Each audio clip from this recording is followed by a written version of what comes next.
This is Atlas broadcasting from Station Green Haven.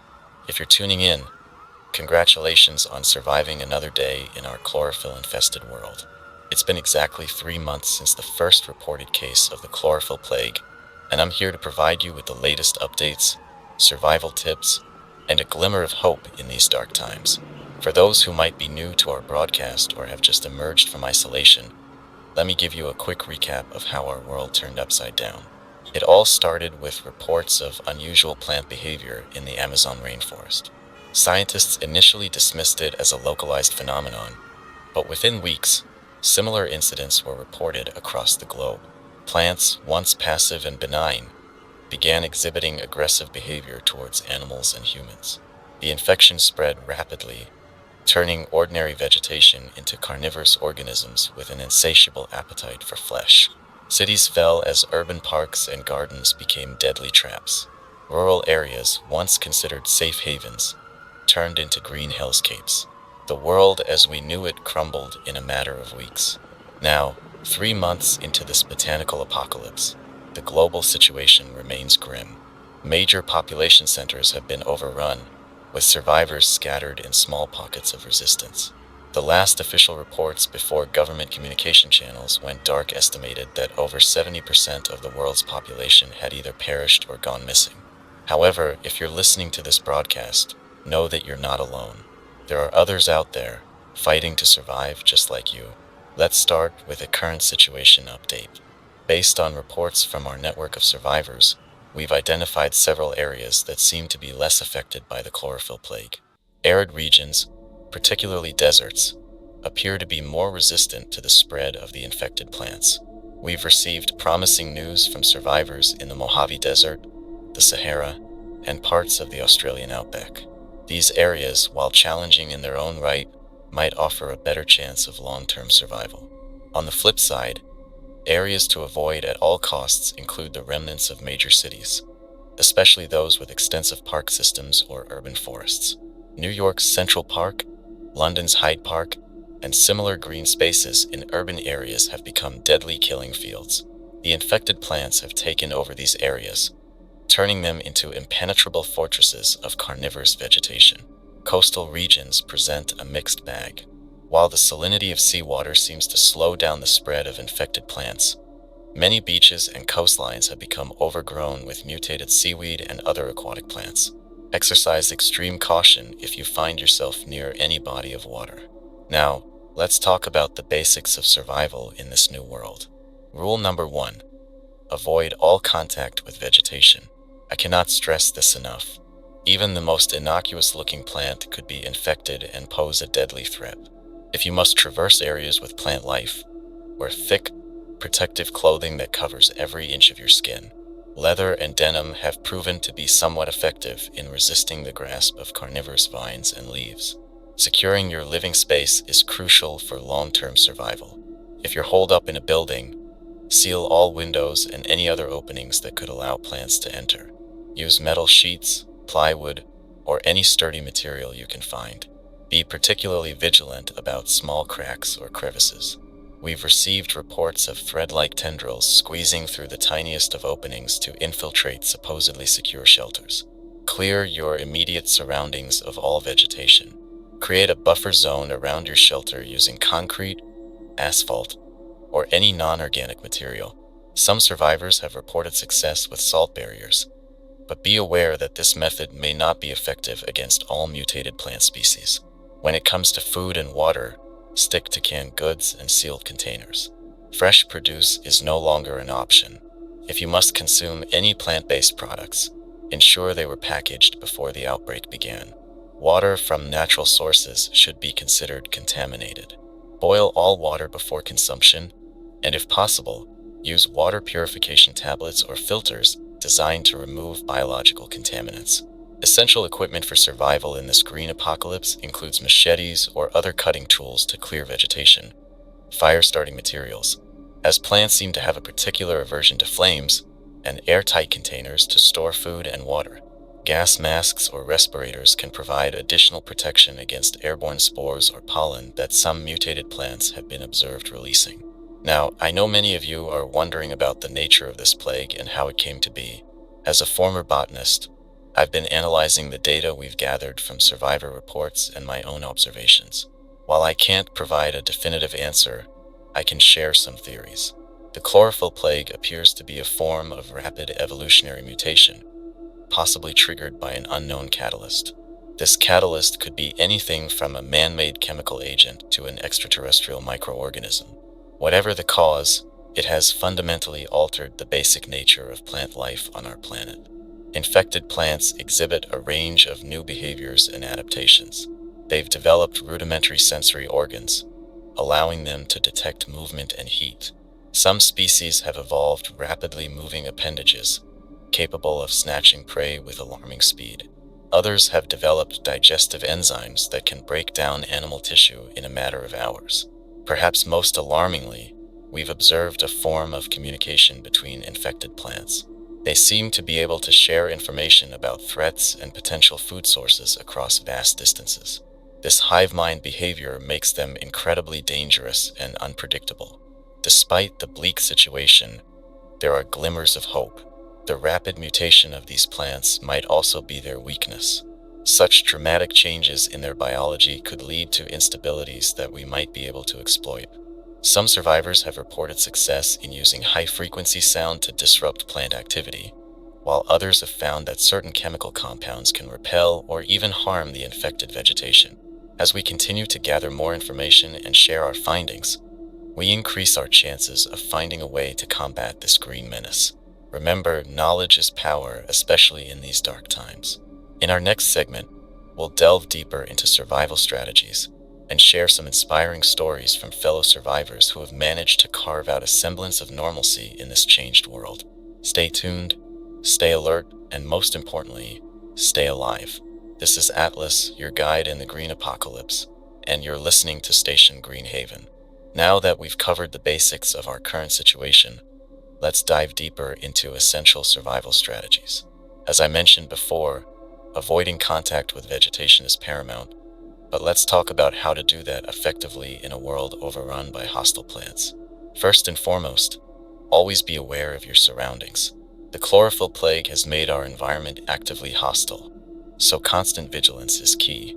When moving through any area, scan for movement. Infected plants often exhibit subtle motions that can tip you off to their presence. Look for unusual patterns in foliage, sudden movements, or any vegetation that seems out of place. When traveling, stick to man-made surfaces as much as possible. Concrete, asphalt, and metal are your friends.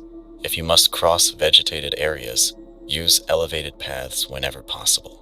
Some survivors have reported success with makeshift stilts or platforms to minimize contact with the ground. Protective gear is crucial.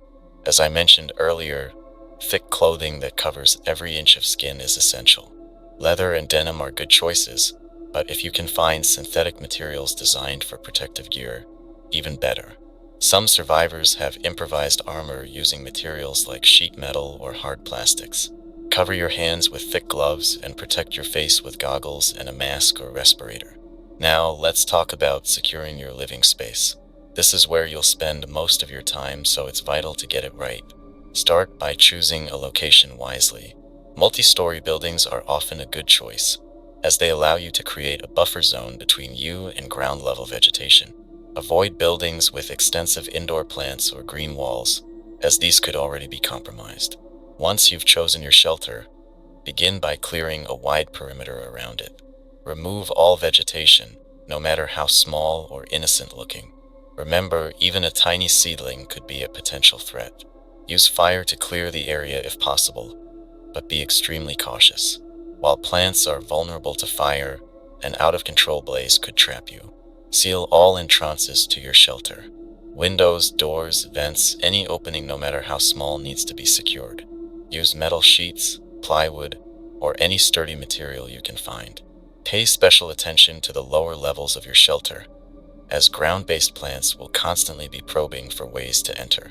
Inside your shelter, create airlocks or decontamination zones. These are areas where you can safely remove protective gear and clean yourself before entering the main living space. Use plastic sheeting or tarps to create these zones if necessary. Water management is a critical aspect of your shelter. Collect and store rainwater if possible, but be sure to purify it before use. Some survivors have reported success with creating raised rain catchment systems that minimize contact with potentially infected ground vegetation. Now, let's discuss the equipment you'll need for long-term survival. A good machete or cutting tool is essential that can withstand repeated use against tough plant matter. Keep your tools sharp, as dull blades require more force and increase the risk of injury. Fire-starting materials are crucial. Stock up on lighters, matches, and fire starters. Consider learning primitive fire-making techniques as a backup. Fire is one of our most effective tools against the infected plants, both for clearing areas and for self-defense.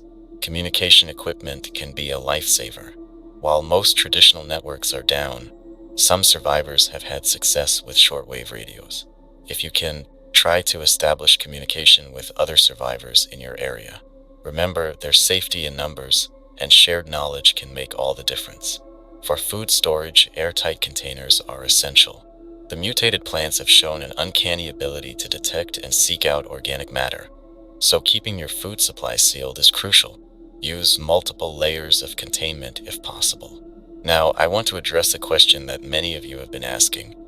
Is it safe to eat any plants at all? The short answer is no, at least not without extreme caution. The chlorophyll plague has affected plant life on a fundamental level, and it's nearly impossible to determine if a plant is safe just by looking at it. If you absolutely must consume plant matter, only use canned or preserved foods that were packaged before the outbreak. Even then, inspect the containers carefully for any signs of tampering or contamination. If you open a can and the contents look or smell unusual, do not risk it. Some survivors have experimented with hydroponics or growing plants in completely sealed environments. While this might be a viable long-term solution, it's extremely risky. One breach in your growing system could introduce the plague into your safe zone. If you choose to attempt this, do so with the utmost caution and multiple layers of containment. Let's talk about water purification, as this is crucial for long-term survival. Boiling is your first line of defense against waterborne contaminants, including any plant matter that might carry the plague. Boil water for at least 5 minutes to be safe. If possible, use water purification tablets or filters as an additional precaution.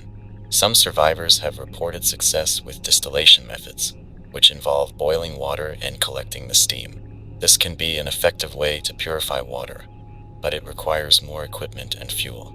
Now, I want to address a growing concern among survivors: the possible airborne spread of the chlorophyll plague.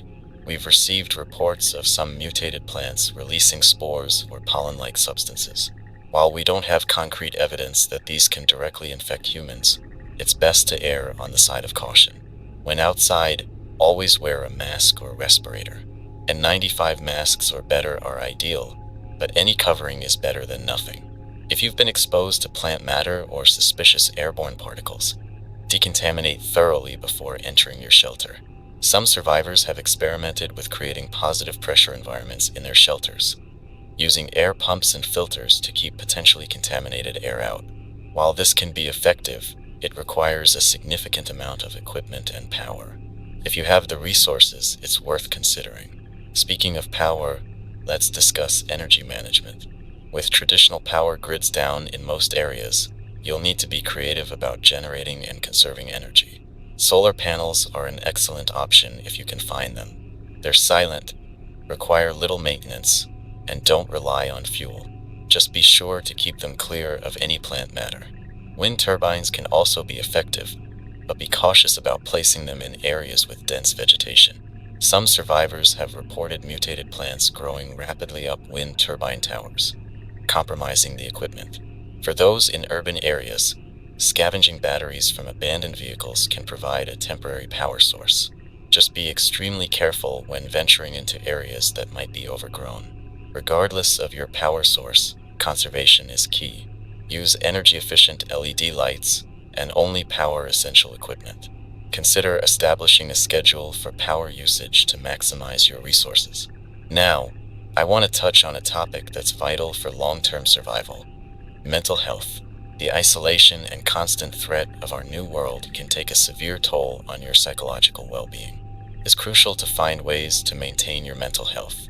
If you're with a group, establish routines and responsibilities. Having a sense of purpose and contribution can help stave off feelings of hopelessness. If you're alone, try to maintain a schedule. Set goals for yourself, no matter how small, and celebrate your achievements. Keeping a journal can be therapeutic and help you process your experiences.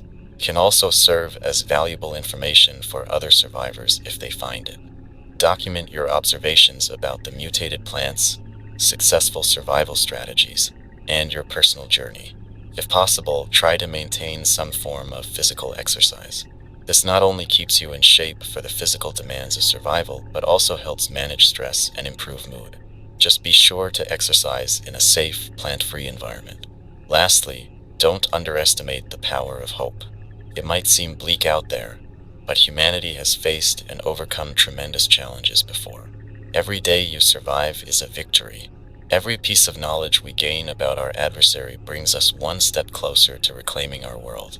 Remember, you're not alone in this fight. There are others out there, survivors like you, working towards a solution. By staying alive, by learning and adapting, you're contributing to our collective chance of survival. In our next segment, we'll be discussing safe zones and danger areas in more detail, including strategies for identifying potentially safe locations and how to navigate through high-risk zones. Stay tuned, stay vigilant, and remember, in this new world, knowledge and caution are your best weapons against the green menace. This is Atlas, your guide through the botanical apocalypse, and you're listening to Station Green Haven. As promised, let's delve deeper into the topic of safe zones and danger areas in our new, green-infested world. Understanding where you can find relative safety and which areas pose the greatest threats is crucial for your survival. Let's start with the good news. We've identified several regions that seem to be more resistant to the spread of the chlorophyll plague. As I mentioned earlier, arid environments appear to be our best bet for long-term survival. The Mojave Desert in the southwestern United States has emerged as a beacon of hope. We've received consistent reports from a growing community of survivors who have managed to establish a relatively stable settlement there. The harsh, dry conditions of the desert seem to slow down the growth and spread of the infected plants. However, this doesn't mean these areas are entirely safe. We've observed some plant species adapting to desert conditions, developing deeper root systems and more efficient water storage capabilities. Still, the rate of spread is significantly slower, giving survivors more time to prepare and defend their territories. Similar reports have come in from the Sahara Desert in North Africa and parts of the Australian outback. If you're in or can safely make your way to these regions, they offer your best chance at finding a community of survivors and establishing a more permanent safe zone. However, I want to emphasize that traveling to these areas is extremely risky. The journey through infected regions could be deadly, and there's no guarantee of what you'll find when you arrive. If you're currently in a secure location with access to necessary resources, carefully weigh the risks before attempting such a journey. Now, let's talk about other potential safe zones. High-altitude areas have shown some resistance to the spread of the plague. We've received promising reports from survivors in the Rocky Mountains and the Andes. The combination of thinner air, colder temperatures, and rocky terrain seems to impede the growth of infected plants. Some island communities, particularly those far from major landmasses, have managed to remain relatively unaffected. However, reaching these islands is nearly impossible for most survivors at this point. If you're lucky enough to be on one of these islands, stay there and focus on fortifying your position. Urban areas present a mixed bag. While cities were among the first to fall during the initial outbreak, some urban zones have emerged as unexpected havens. Specifically, areas with a high concentration of concrete and minimal pre-existing vegetation have proven defensible. Survivors have reported success in securing and fortifying skyscrapers, shopping malls, and other large structures with minimal entry points. If you're in an urban area, look for buildings with few ground-level entrances, minimal windows on lower floors, and no indoor plants or green spaces. Multi-story parking garages have been surprisingly effective as makeshift fortresses, thanks to their open design that allows for easy monitoring and their lack of soil or growing spaces. Now, let's move on to the danger zones. I cannot stress enough how deadly former green spaces in urban areas have become. City parks, botanical gardens, and even residential areas with abundant lawns and trees are now death traps. The concentration of diverse plant species in these areas has led to rapid mutation and aggressive growth. Avoid these areas at all costs. If you must travel through or near them, do so with extreme caution. Move quickly, stay alert, and be prepared to defend yourself or escape at a moment's notice. Some survivors have reported success in using vehicles as protective shells, but be aware that larger mutated plants have shown the ability to stop and even overturn vehicles. Forests and jungles are now essentially no-go zones. The density of plant life in these areas has created hotspots of mutation and aggressive growth. We've received reports of entire forests moving, with trees uprooting themselves to chase prey. If you find yourself near a forested area, give it a wide berth. Wetlands and swamps have become particularly dangerous. The abundance of water and organic matter has led to explosive growth of aquatic and semi-aquatic plant species. These areas are now a tangled mess of carnivorous vines, poisonous algae, and predatory water lilies. Avoid bodies of water whenever possible, and if you must cross rivers or lakes, do so at their narrowest points. Farmlands and agricultural areas present a unique danger. The monoculture nature of crop fields has led to uniform mutations across vast areas. We've received reports of wheat fields becoming seas of razor-sharp, whip-like stalks that can slice through flesh with terrifying ease. Orchards have transformed into grotesque parodies of their former selves, with fruit trees actively hunting and trapping animals and humans. When it comes to identifying potentially safe areas, there are several factors to consider. Look for regions with naturally low vegetation density. Desert edges, rocky coastlines, and urban areas with minimal green space are good starting points. Pay attention to the behavior of wildlife. While many animals have fallen victim to the mutated plants, some have adapted. Areas where you observe animals moving freely might indicate a lower level of plant activity. However, always approach such areas with caution, as the absence of obvious plant threats doesn't guarantee safety. Man-made structures can provide temporary safe zones if properly secured. Look for buildings with few entry points, sturdy construction, and minimal surrounding vegetation. Structures like lighthouses, radio towers, and isolated research stations have proven to be effective refuge points for some survivors. When scouting a potential safe zone, take your time and observe from a distance if possible. Look for signs of recent human activity, but be cautious, as not all survivors are friendly. Signs of fortification, cleared vegetation, or smoke from controlled fires could indicate an established survivor community. Now, let's discuss strategies for navigating through high-risk zones. Sometimes, despite our best efforts to avoid dangerous areas, we find ourselves needing to traverse them.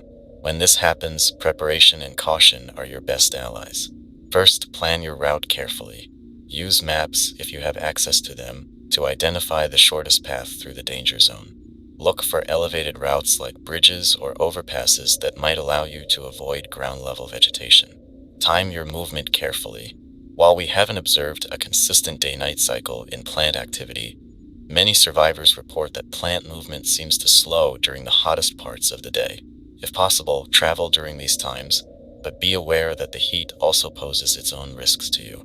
When moving through infected areas, maintain a steady, deliberate pace. Sudden movements can trigger plant reactions. Some survivors have reported success with using long poles or sticks to probe the path ahead, triggering any waiting plants from a safer distance. If you're in a group, move in a tight formation. Designate a point person to watch for threats ahead, and have others watching the sides and rear. Rotate these positions to prevent fatigue and maintain alertness. Always have an escape route planned. Identify potential safe spots along your route where you could take shelter if needed. Abandoned vehicles, sturdy buildings, or elevated structures can serve as temporary refuge points. Carry tools for clearing vegetation. Long-handled cutting tools are ideal, as they allow you to clear your path while maintaining some distance from the plants. However, use these tools sparingly. Excessive cutting can release spores or other airborne threats, and the disturbance can attract more aggressive plant activity. Consider using decoys or distractions. Some survivors have reported success with throwing objects to trigger plant reactions away from their intended path. However, be aware that this technique can backfire by alerting nearby plants to your presence. If you must rest while in a high-risk zone, do so in shifts. Never allow your entire group to sleep at once. Choose rest spots carefully, preferably elevated locations with good visibility and multiple escape routes. Remember, in these high-risk zones, stealth is often your best defense. Move quietly, avoid unnecessary communication, and be prepared to change your plans at a moment's notice if you encounter unexpected threats. Lastly, I want to emphasize the importance of decontamination after moving through infected areas. Even if you don't think you've come into direct contact with mutated plants, always assume some level of contamination. Before entering your safe zone or joining other survivors, go through a thorough decontamination process. Remove and isolate any clothing or equipment that may have come into contact with plant matter. If possible, use a separate airlock or decontamination chamber before entering your main living space. Wash thoroughly with soap and water, paying special attention to any cuts or abrasions. Some survivors have reported success with using saltwater rinses as an additional precaution. In our next segment, we'll be diving deeper into the science behind the chlorophyll plague, exploring what we know about its origins and the ongoing mutations we're observing. Understanding our enemy is crucial in our fight for survival. Stay tuned, stay alert, and remember, knowledge is our most powerful weapon in this green apocalypse. This is Atlas, your guide in these perilous times, and you're listening to Station Green Haven. As we continue our broadcast, I want to delve deeper into the science behind the chlorophyll plague. Understanding the nature of this global catastrophe is crucial for our survival and potentially finding a way to combat it. As a former botanist, I've been analyzing the data we've gathered from survivor reports and my own observations. While there's still much we don't know, we've made some significant discoveries that I'd like to share with you. Let's start with the origins of the plague. The first reported cases emerged in the Amazon rainforest, one of the most biodiverse regions on our planet. This location is significant because it suggests that the catalyst for the mutation may have been present in the environment for some time, possibly lying dormant until some unknown factor triggered its activation. There are several theories about what this trigger might have been. Some speculate that it was a man-made chemical agent, perhaps an experimental fertilizer or pesticide that had unintended consequences. Others suggest it could be linked to climate change, with rising temperatures and changing environmental conditions creating the perfect storm for this mutation to occur. A more controversial theory proposes an extraterrestrial origin. Proponents of this idea point to the suddenness and unprecedented nature of the mutation, arguing that it's too dramatic to have a purely terrestrial cause. While this might seem far-fetched, we can't entirely rule it out given the bizarre nature of what we're dealing with. Regardless of its origin, what we do know is that the chlorophyll plague spread with alarming speed. Within weeks of the first reported cases, similar incidents were observed across the globe. This rapid spread suggests that the mutagen responsible for the plague is highly transmissible, possibly through multiple vectors including air, water, and direct contact. Now, let's talk about the nature of the mutation itself. At its core, the chlorophyll plague seems to be a form of accelerated evolution, drastically altering the fundamental biology of plant life. The most obvious change is the shift from autotrophic to heterotrophic nutrition.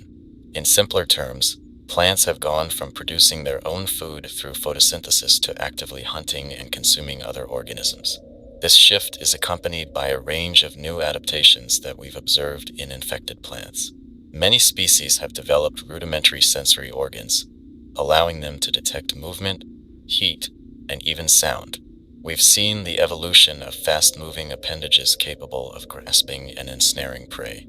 Some plants have developed the ability to uproot themselves and move, albeit slowly, to new locations in search of food or more favorable conditions. Perhaps most alarmingly, we've observed what appears to be a form of communication between infected plants. They seem to be able to share information about threats and potential food sources across vast distances.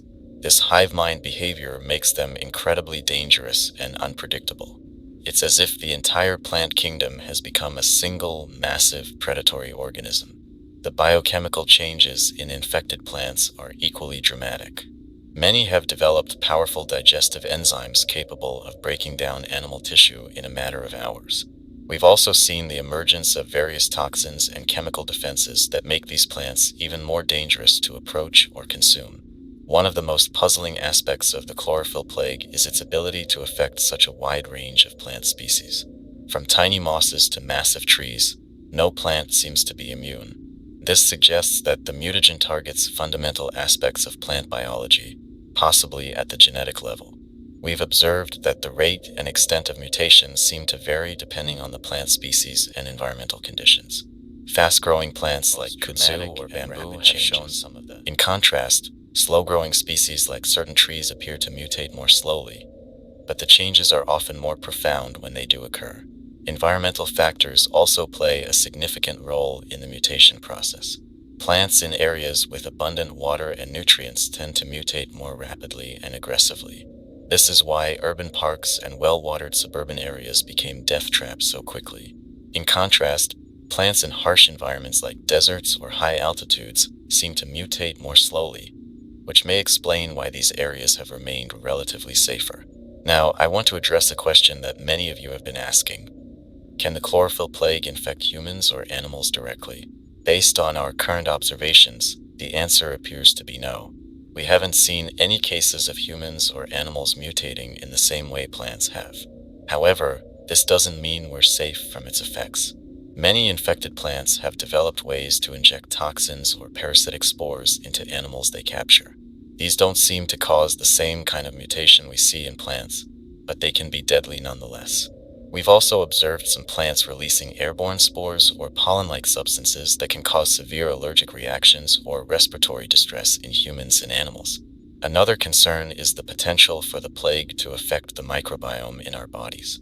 We all carry countless microorganisms in our digestive systems and on our skin, many of which are plant-based. While we haven't observed any direct effects yet, the possibility that these microorganisms could be affected by the plague is an ongoing concern that we need to monitor closely. Let's talk about the ongoing mutations we're observing. The chlorophyll plague doesn't seem to be a one-time event, but rather an ongoing process of rapid evolution. We're constantly seeing new adaptations emerge in infected plants. For example, we've recently observed some aquatic plants developing the ability to create air pockets, allowing them to trap and drown prey. In arid regions, some cacti have evolved the ability to launch their spines with deadly accuracy at passing animals. In colder climates, certain plants have developed antifreeze proteins, allowing them to remain active even in sub-zero temperatures. This ongoing mutation presents a significant challenge for our survival. Just when we think we've figured out how to defend against these plants, they develop new ways to threaten us. It's an arms race, and right now the plants seem to be winning. However, this rapid mutation might also be a weakness we can exploit. Such dramatic changes in their biology could lead to instabilities. We've received reports of some heavily mutated plants seemingly burning out, their new metabolisms unable to sustain their increased energy demands. This suggests that there might be a limit to how much these plants can change before they become unsustainable. Some survivors have reported success in using high-frequency sound to disrupt plant activity. This could be related to the new sensory organs many plants have developed. If we can understand how these organs work, we might be able to find ways to overload or confuse them. Others have found that certain chemical compounds can repel or even harm the infected vegetation. This is an area that requires further research, but it could potentially lead to the development of effective herbicides against these mutated plants. There's also the question of whether any plants are naturally resistant to the plague. We've received scattered reports of apparently uninfected plants surviving amidst infected ones. If we can identify what makes these plants resistant, it could be a crucial step towards developing a cure or at least a way to create safe zones for agriculture. Now, I want to address a topic that's been causing a lot of concern among survivors: the apparent intelligence of the mutated plants. Many of you have reported encounters that suggest these plants are not just reacting instinctively, but displaying problem-solving abilities and even what seems like strategic thinking. While it's tempting to anthropomorphize these behaviors, attributing human-like intelligence to them, the reality is likely more complex. What we're probably seeing is a form of swarm intelligence, similar to what we observe in ant colonies or beehives. Each individual plant may not be particularly intelligent, but their ability to communicate and coordinate allows them to display behaviors that appear intelligent to us. This swarm behavior is particularly evident in how the plants seem to adapt their strategies in response to our defense efforts. Areas that have been successfully defended against plant incursions often face renewed attacks with different tactics. This suggests that the plants are sharing information about what works and what doesn't across their network. Understanding this swarm behavior is crucial for our long-term survival. If we can find a way to disrupt their communication network, we might be able to reduce their effectiveness significantly.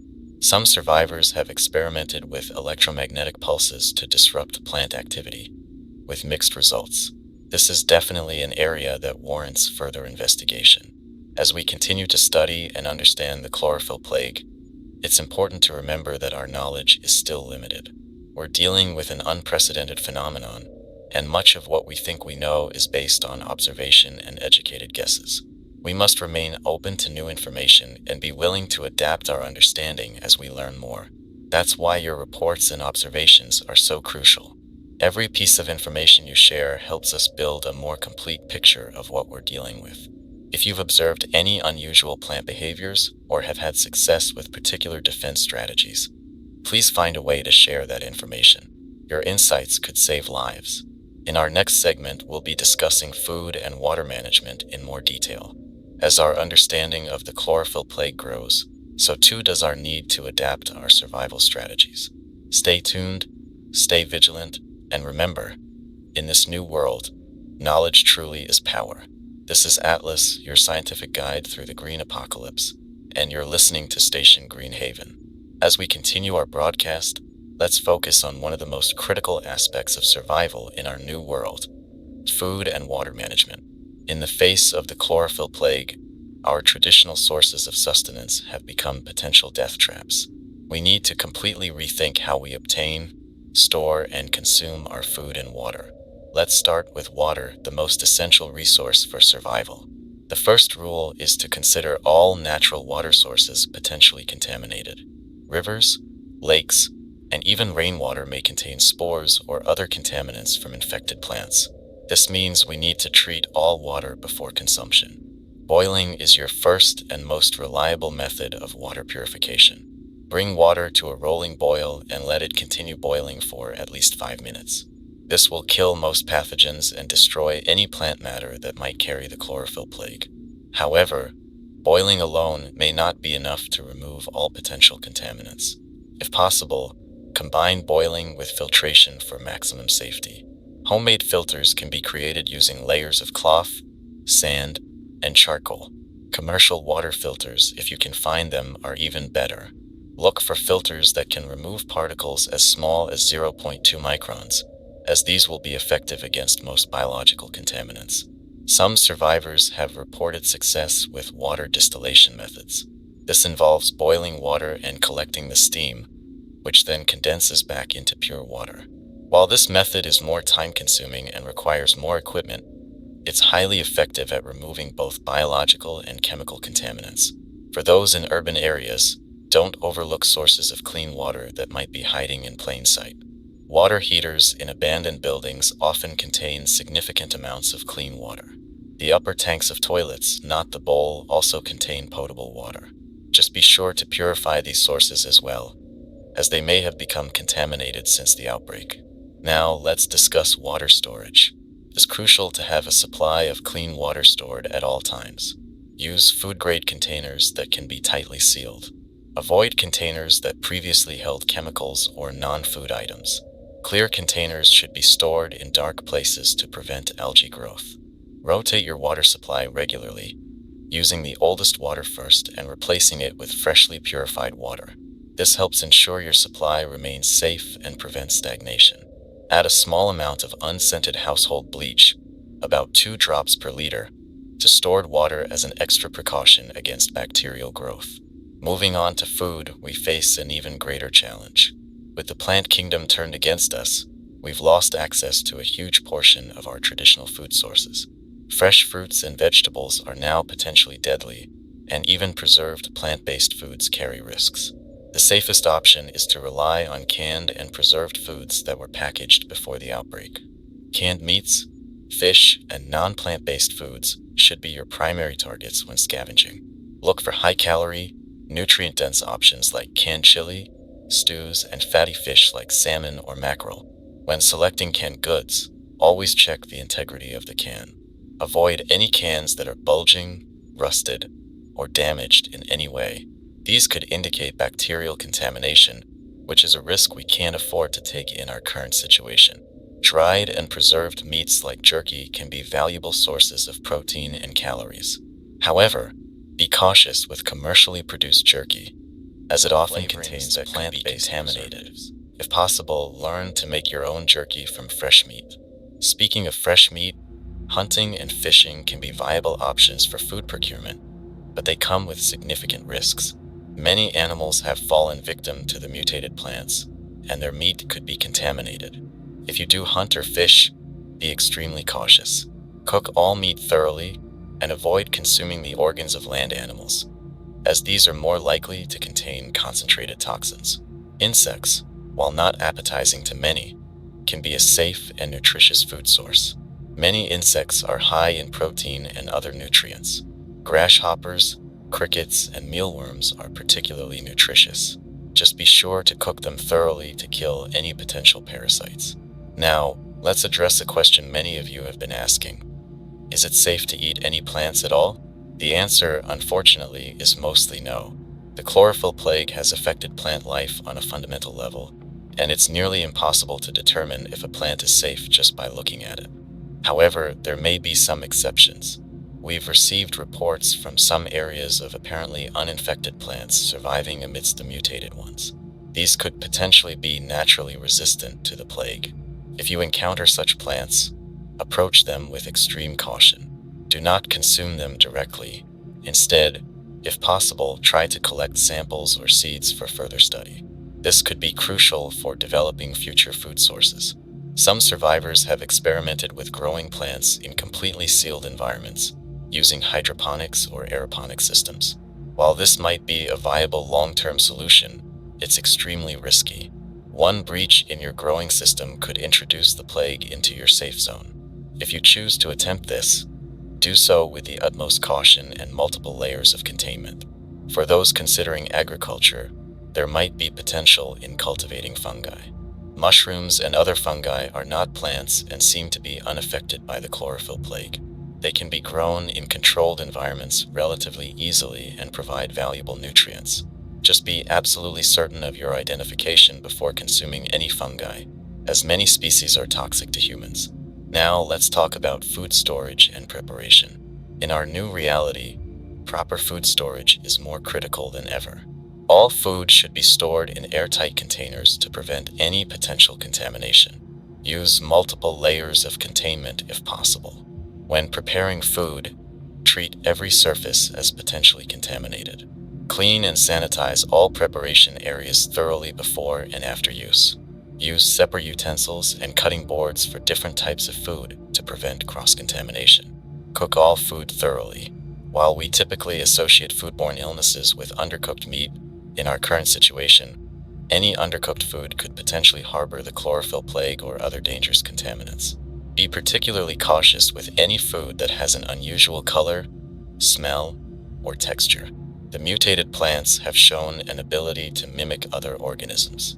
There have been reports of infected plants developing fruit-like growths that closely resemble safe foods. When in doubt, discard the food.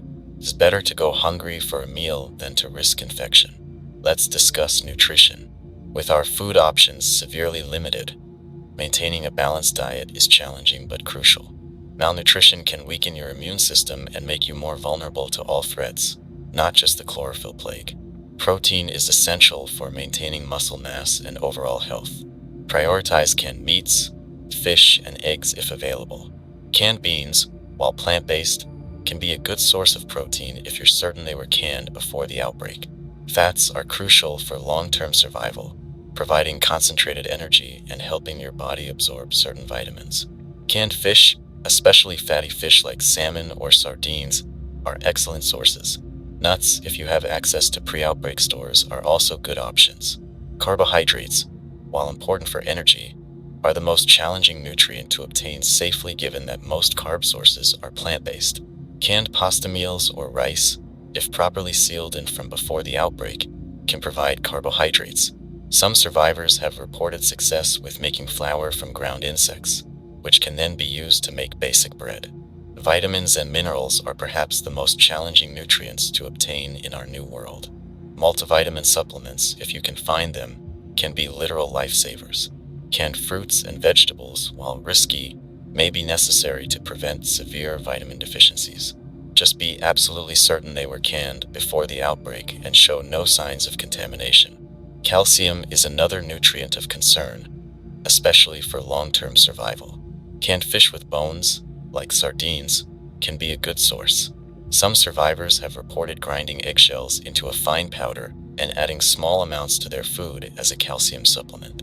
Now, I want to address the psychological aspect of our new dietary reality. The shift from a varied diet to one based primarily on canned and preserved foods can be mentally challenging. Food fatigue, where you become tired of eating the same things repeatedly, is a real concern. To combat this, try to vary your meals as much as possible with the resources you have. Experiment with different combinations of canned goods. Use herbs and spices, if available, to add variety to your meals. Remember, these should also be from pre-outbreak sources. Some survivors have reported success with foraging for certain non-plant foods like mushrooms or seaweed. While these can add valuable variety to your diet, they come with significant risks. Only attempt foraging if you have expert knowledge in identifying safe species, and even then, proceed with extreme caution. Lastly, let's talk about long-term food security.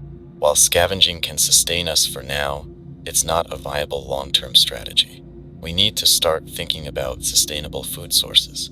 Aquaponic systems, which combine raising fish with growing plants in a symbiotic environment, show promise. The closed-loop nature of these systems might provide some protection against the chlorophyll plague, but extreme caution and multiple layers of containment are necessary. Insect farming is another potential long-term solution. Many insects can be raised in small spaces, reproduce quickly, and provide excellent nutrition. Mealworms, crickets, and cockroaches are particularly promising candidates for insect farming. For those in coastal areas, seaweed farming might be a possibility. While seaweed is technically a plant, some species seem to be more resistant to the chlorophyll plague. However, extensive testing would be necessary before considering any seaweed safe for consumption. Remember, every meal you safely consume is a victory in our new world. Stay vigilant, stay creative, and above all, stay alive. In our next segment, we'll be sharing some inspiring survivor stories, reminding us all that even in the darkest times, human resilience shines through. This is Atlas, your guide to survival in the green apocalypse, and you're listening to Station Green Haven. As we continue our broadcast, I want to take some time to share stories of survival and resilience that we've received from our listeners. In these dark times, it's crucial to remember that we're not alone in this struggle. The human spirit is indomitable, and these stories serve as a testament to our ability to adapt and persevere even in the face of unimaginable adversity. Let's start with the story of Sarah, a former urban gardener from Seattle. When the chlorophyll plague first struck, Sarah's extensive knowledge of plants quickly turned from a hobby into a survival skill. She was one of the first to notice the subtle changes in her garden, the unusual movements and aggressive growth patterns. Her quick thinking saved her neighbors when she warned them to evacuate just hours before the plants in the local park turned violent. Sarah managed to escape the city with a small group, using her understanding of plant behavior to navigate through the increasingly dangerous urban landscape. They made their way to an abandoned mining town in the mountains, where the lack of vegetation gave them a chance to regroup and fortify. Sarah's expertise has been invaluable in helping her group identify and avoid dangerous plant species as they establish their new home. Her story reminds us of the importance of observation and quick adaptation. Sarah's willingness to accept the radical change in her environment, rather than clinging to her previous understanding of plants, saved lives. It's a powerful lesson for all of us as we continue to face new challenges in this changed world. Next, we have the remarkable tale of the Chen family from rural China.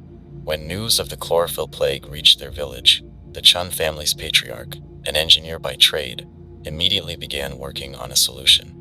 He designed a series of elevated walkways and living spaces, keeping his family and neighbors safely above the reaching tendrils of the mutated vegetation below.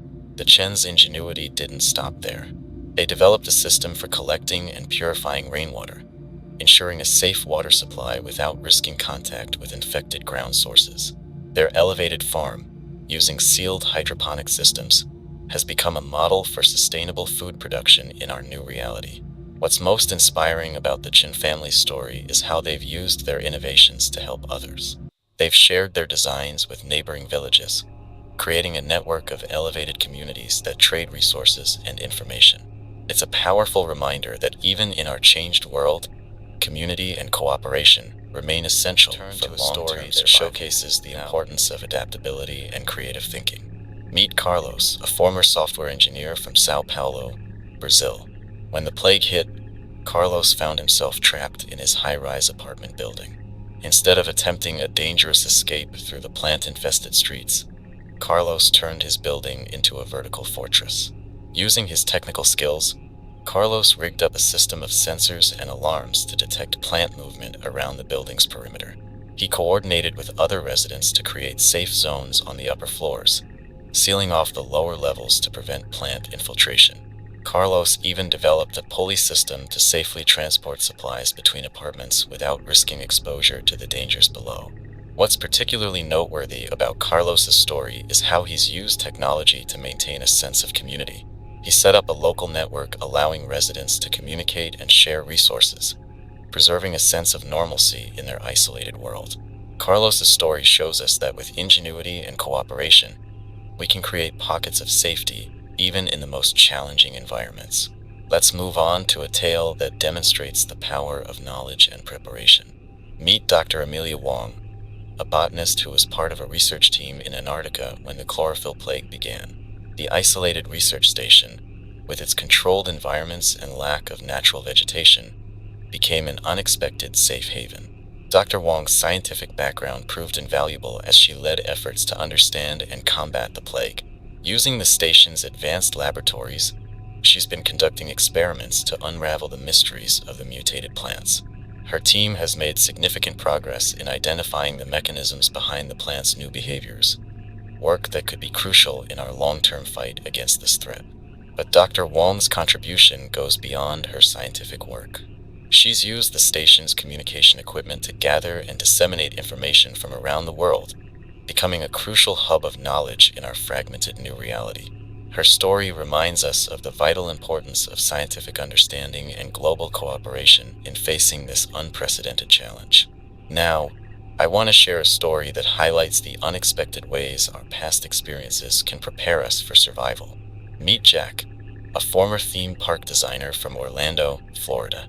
When the chlorophyll plague turned the famous Florida landscapes into deadly jungles, Jack's unique skills came into play. Drawing on his experience designing immersive and controlled environments, Jack led a group of survivors in transforming an abandoned shopping mall into a self-contained community. They sealed off entrances, created indoor gardens using artificial lighting, and even repurposed ride mechanics to create efficient systems for moving goods and people within their enclosed world. Jack's story is a powerful reminder that survival often depends on looking at our skills and resources in new ways. His ability to reimagine familiar spaces has created a safe haven for hundreds of survivors, turning a symbol of our old consumer culture into a fortress against the green menace. Let's turn now to a story that showcases the strength found in diversity. In the mountains of Peru, a group of survivors from vastly different backgrounds has created one of the most successful post-plague communities we've heard of. Led by Maria, a local guide, the group includes a mix of indigenous people, tourists who were stranded when the plague hit, and refugees from nearby cities. This diverse group has combined traditional knowledge with modern expertise to thrive in their challenging environment. They've revived ancient terracing techniques to create safe agricultural zones, while also implementing advanced water purification systems. Their success stems from their willingness to learn from each other, combining the best of old and new knowledge to tackle the challenges of our changed world.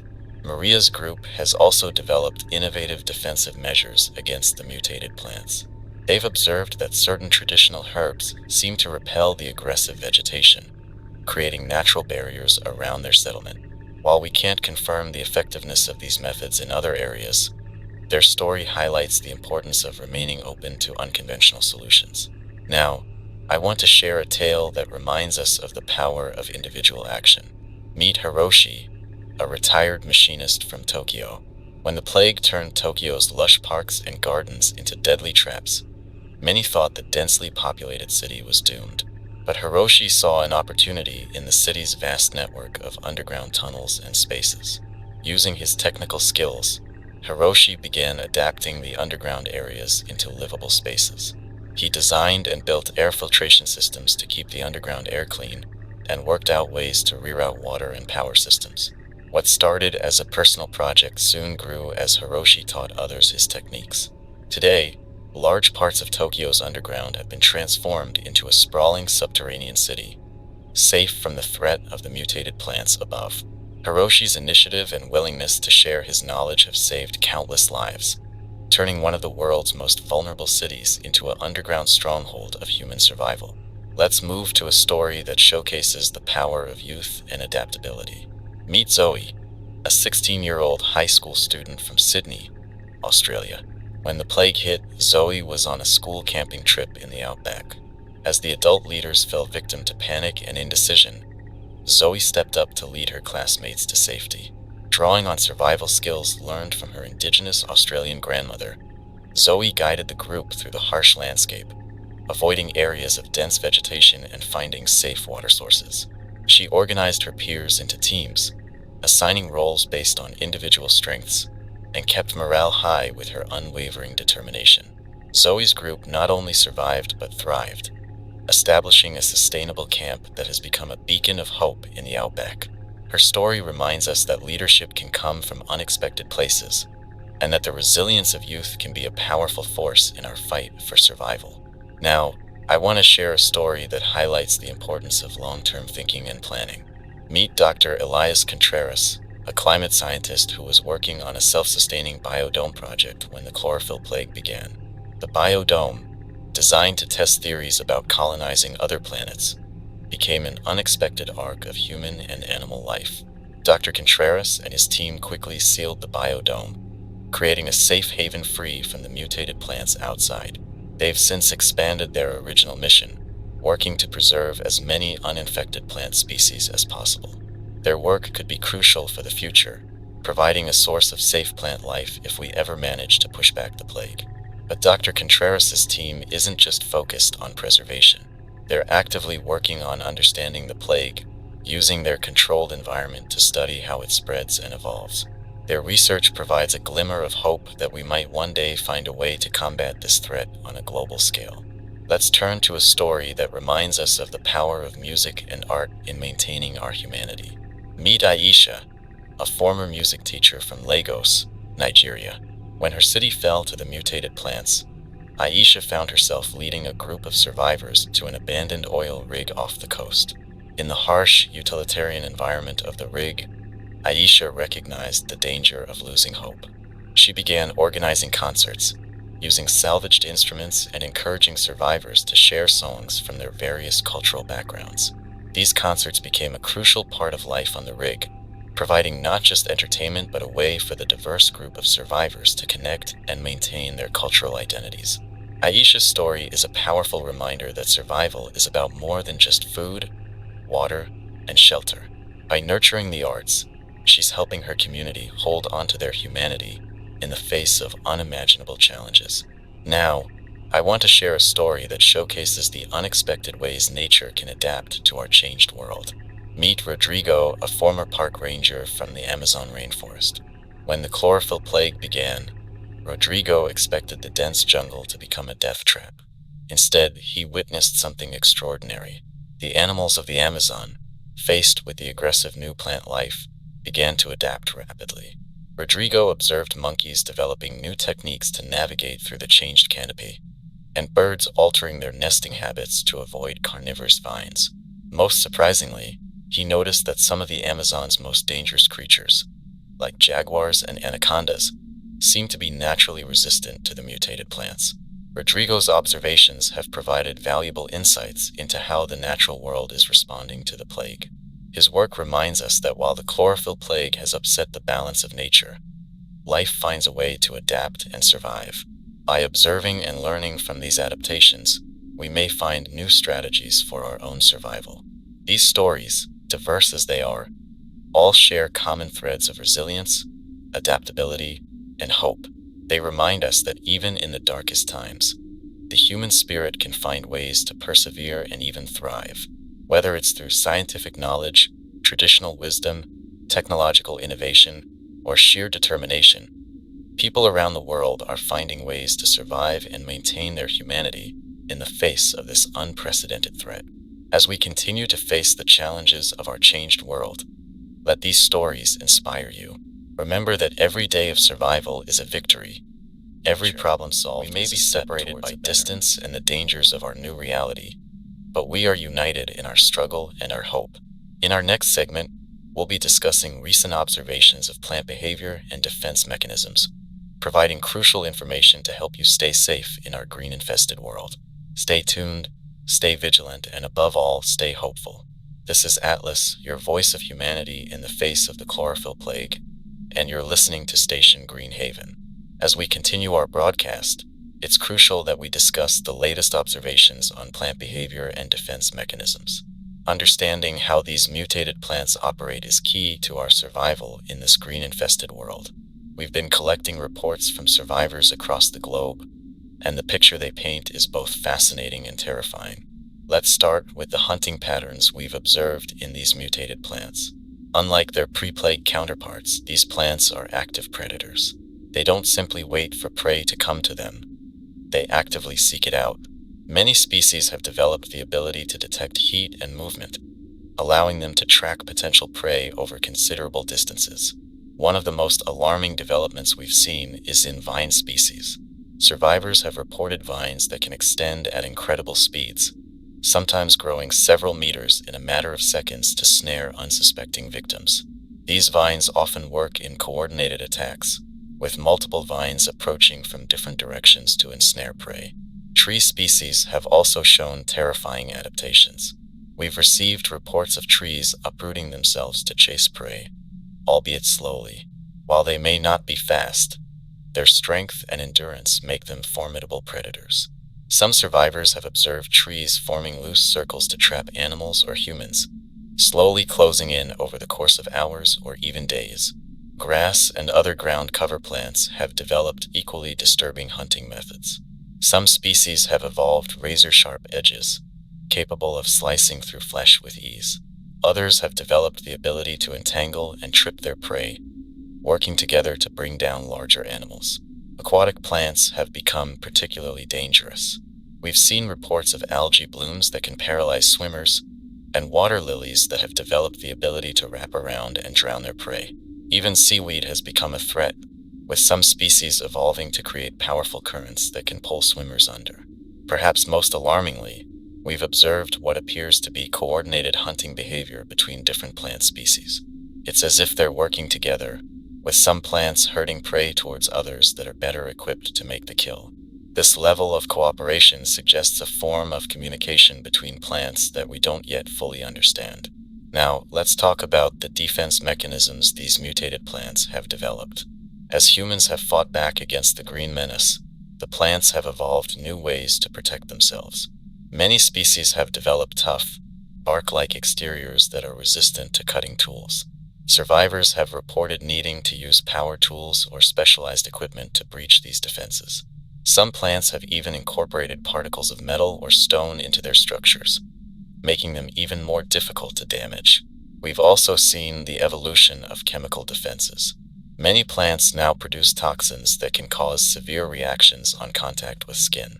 These range from painful rashes to paralysis and even death. Some species release these toxins as aerosols when threatened, creating clouds of poisonous gas that can incapacitate or kill. Mimicry has become another common defense strategy. We've received reports of plants that can camouflage themselves to look like non-living objects such as rocks or fallen logs. This makes them incredibly difficult to spot and avoid. Even more disturbing are the plants that have developed the ability to mimic safe food sources, luring in hungry survivors with deadly consequences. Some plants have evolved physical defenses reminiscent of animal adaptations. We've seen species develop thorn-like protrusions that can shoot out like projectiles when threatened. Others have developed leaf structures that can snap shut with enough force to break bones. Fire, once one of our most effective weapons against the mutated plants, has become less reliable. Many species have developed fire-resistant coatings on their exterior surfaces. Some have even evolved to use fire to their advantage, with seeds that only germinate after exposure to high temperatures, allowing them to rapidly colonize areas after forest fires. We've also observed plants developing resistance to herbicides and other chemical agents. It seems that the rapid mutation rate of these plants allows them to quickly adapt to new threats. This means that any effective countermeasure we develop may only be useful for a short time before the plants evolve to resist it. One of the most unsettling developments we've seen is the ability of some plants to regenerate rapidly from even small fragments. This makes them incredibly difficult to eradicate completely. Survivors have reported clearing an area of vegetation, only to have it regrow within days or even hours.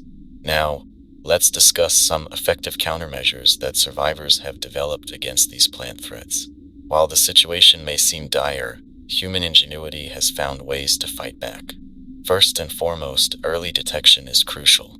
Many survivors have developed alarm systems using motion sensors and infrared cameras to detect plant movement.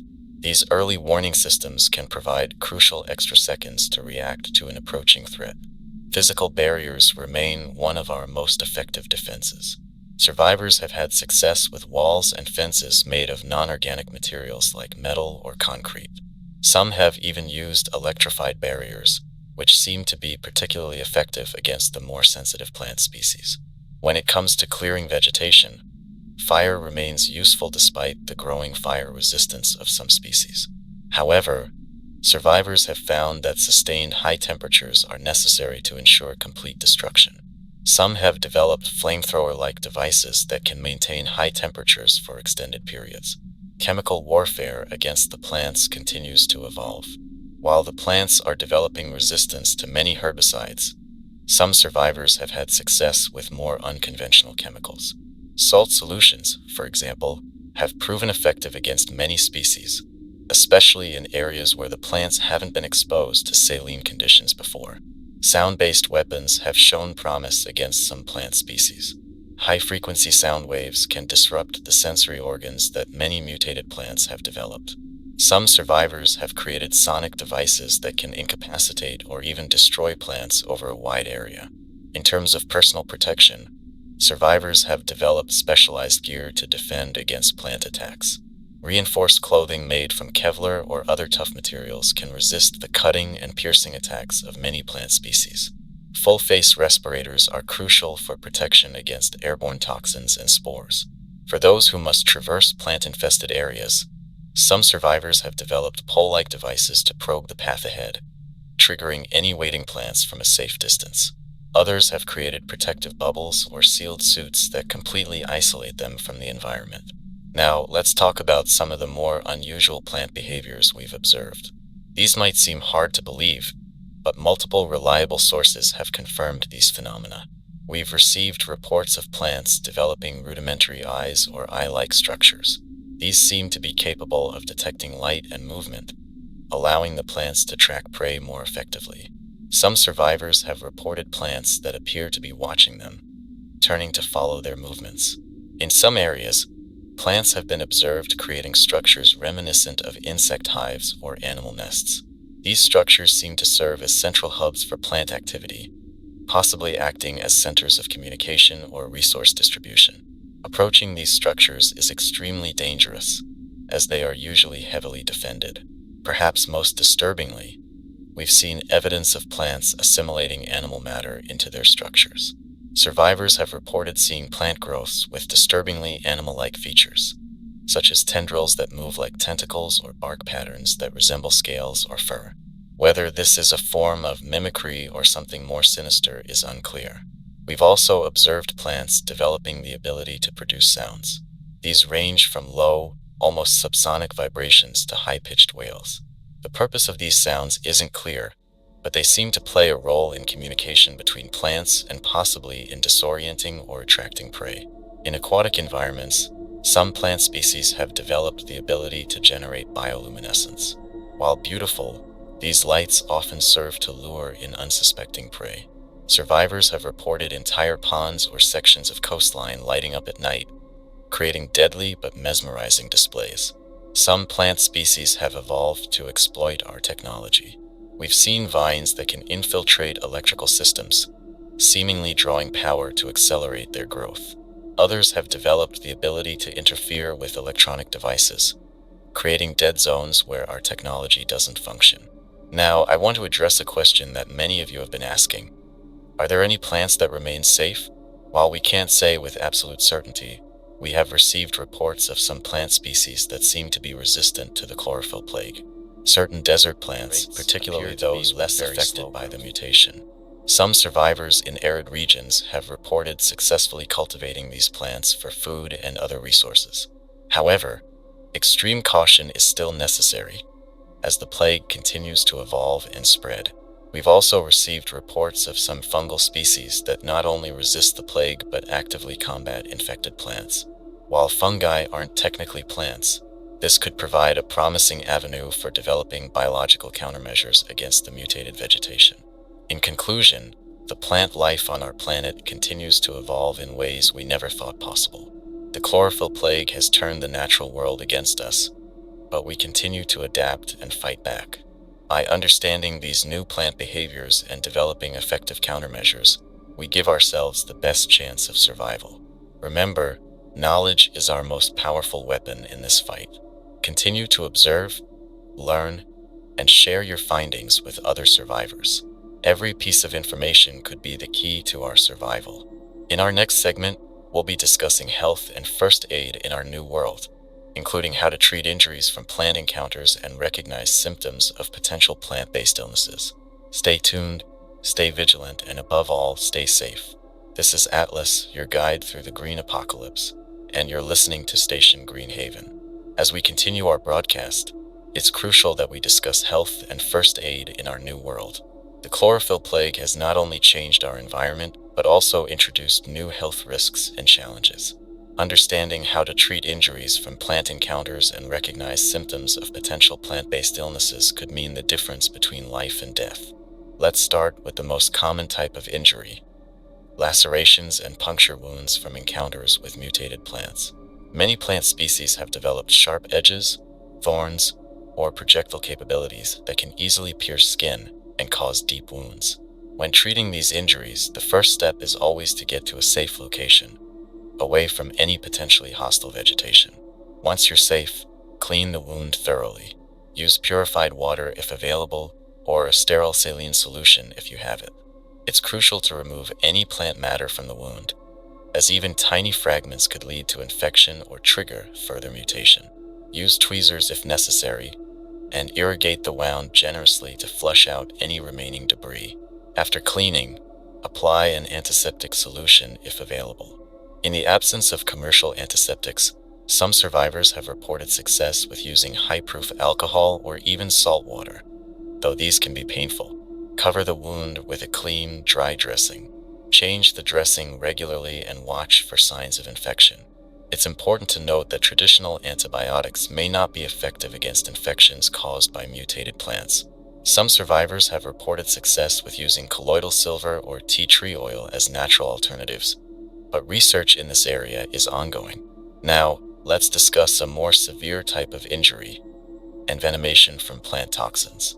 Many mutated plants have developed the ability to produce and inject potent toxins. Symptoms can range from localized pain and swelling to systemic effects like paralysis or organ failure. If you suspect envenomation, The first step is to immobilize the affected area to slow the spread of toxins. If the injury is on a limb, try to keep it lower than the heart. Do not attempt to suck out the venom or apply a tourniquet, as these methods are ineffective and can cause more harm. Activated charcoal, if available, can be effective in absorbing some plant toxins if ingested shortly after exposure. However, it's not effective for all types of plant toxins, so use with caution. Some survivors have reported success with using a paste made from bentonite clay to draw out toxins from wound sites. While not scientifically proven, it may provide some relief in the absence of other treatments. One of the most dangerous effects of some plant toxins is anaphylaxis, a severe allergic reaction that can be life-threatening. Symptoms include difficulty breathing, swelling of the throat, and a rapid pulse. If you have access to epinephrine autoinjectors, these can be life-saving in cases of anaphylaxis. In the absence of epinephrine, antihistamines may provide some relief, but severe cases require immediate medical attention if at all possible. Moving on to respiratory issues, we've seen an increase in plant-based airborne threats. Many mutated plants release spores, pollen, or other particulates that can cause severe respiratory distress. Symptoms can range from coughing and wheezing to more severe conditions like pulmonary edema. Prevention is key when it comes to respiratory threats. Always wear a mask or respirator when outside or in areas that might contain mutated plants. N95 masks or better are ideal, but any covering is better than nothing. If exposure occurs, move to a clean air environment immediately. If you have access to oxygen, use it. Steam inhalation can help to clear airways, and some survivors have reported relief from using herbal teas made from non-mutated plants like eucalyptus or peppermint. For those with pre-existing respiratory conditions like asthma, it's crucial to maintain a supply of necessary medications. Some survivors have successfully used improvised spacers made from plastic bottles to extend the life of inhaler medications. Now, let's discuss a particularly insidious health threat: plant-based parasites. We've observed some mutated plants developing the ability to implant seedlings or spores in animal hosts. These can grow inside the body, causing a range of symptoms from mild discomfort to severe organ damage. Early detection is crucial when dealing with plant parasites. Watch for unexplained swellings, particularly those that seem to be growing or moving. Other symptoms can include fever, fatigue, and localized pain. Treatment for plant parasites is challenging and often requires surgical intervention. Some survivors have reported success with using strong systemic antiparasitic medications, but these can have severe side effects. In less severe cases, some have found relief by applying heat to affected areas, as many plant parasites are sensitive to high temperatures. Let's move on to discussing skin conditions caused by contact with mutated plants. We've seen a range of issues from mild rashes to severe chemical burns. Always wear protective clothing when outside to minimize skin contact with potentially harmful plants.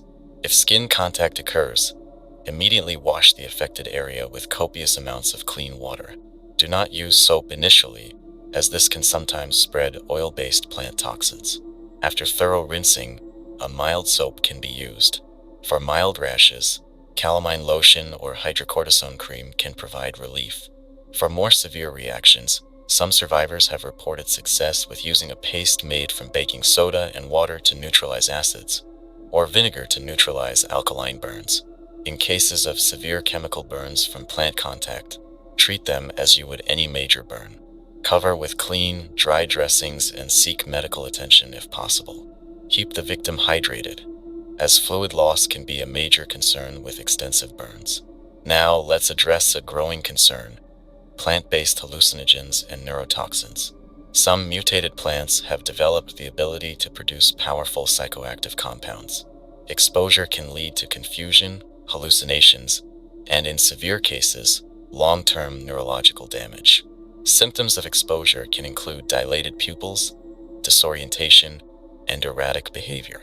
If you suspect someone has been exposed to plant-based hallucinogens, move them to a safe, calm environment. Keep them hydrated and monitor their vital signs. Most cases will resolve on their own given time, but be prepared for potentially violent or unpredictable behavior during the acute phase. For cases involving neurotoxins, Symptoms can be more severe and may include seizures, paralysis, or loss of consciousness.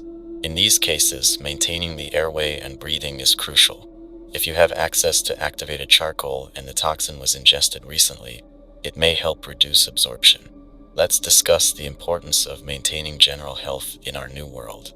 With limited access to medical care, preventing illness is more important than ever. Proper nutrition is crucial, despite our limited food options.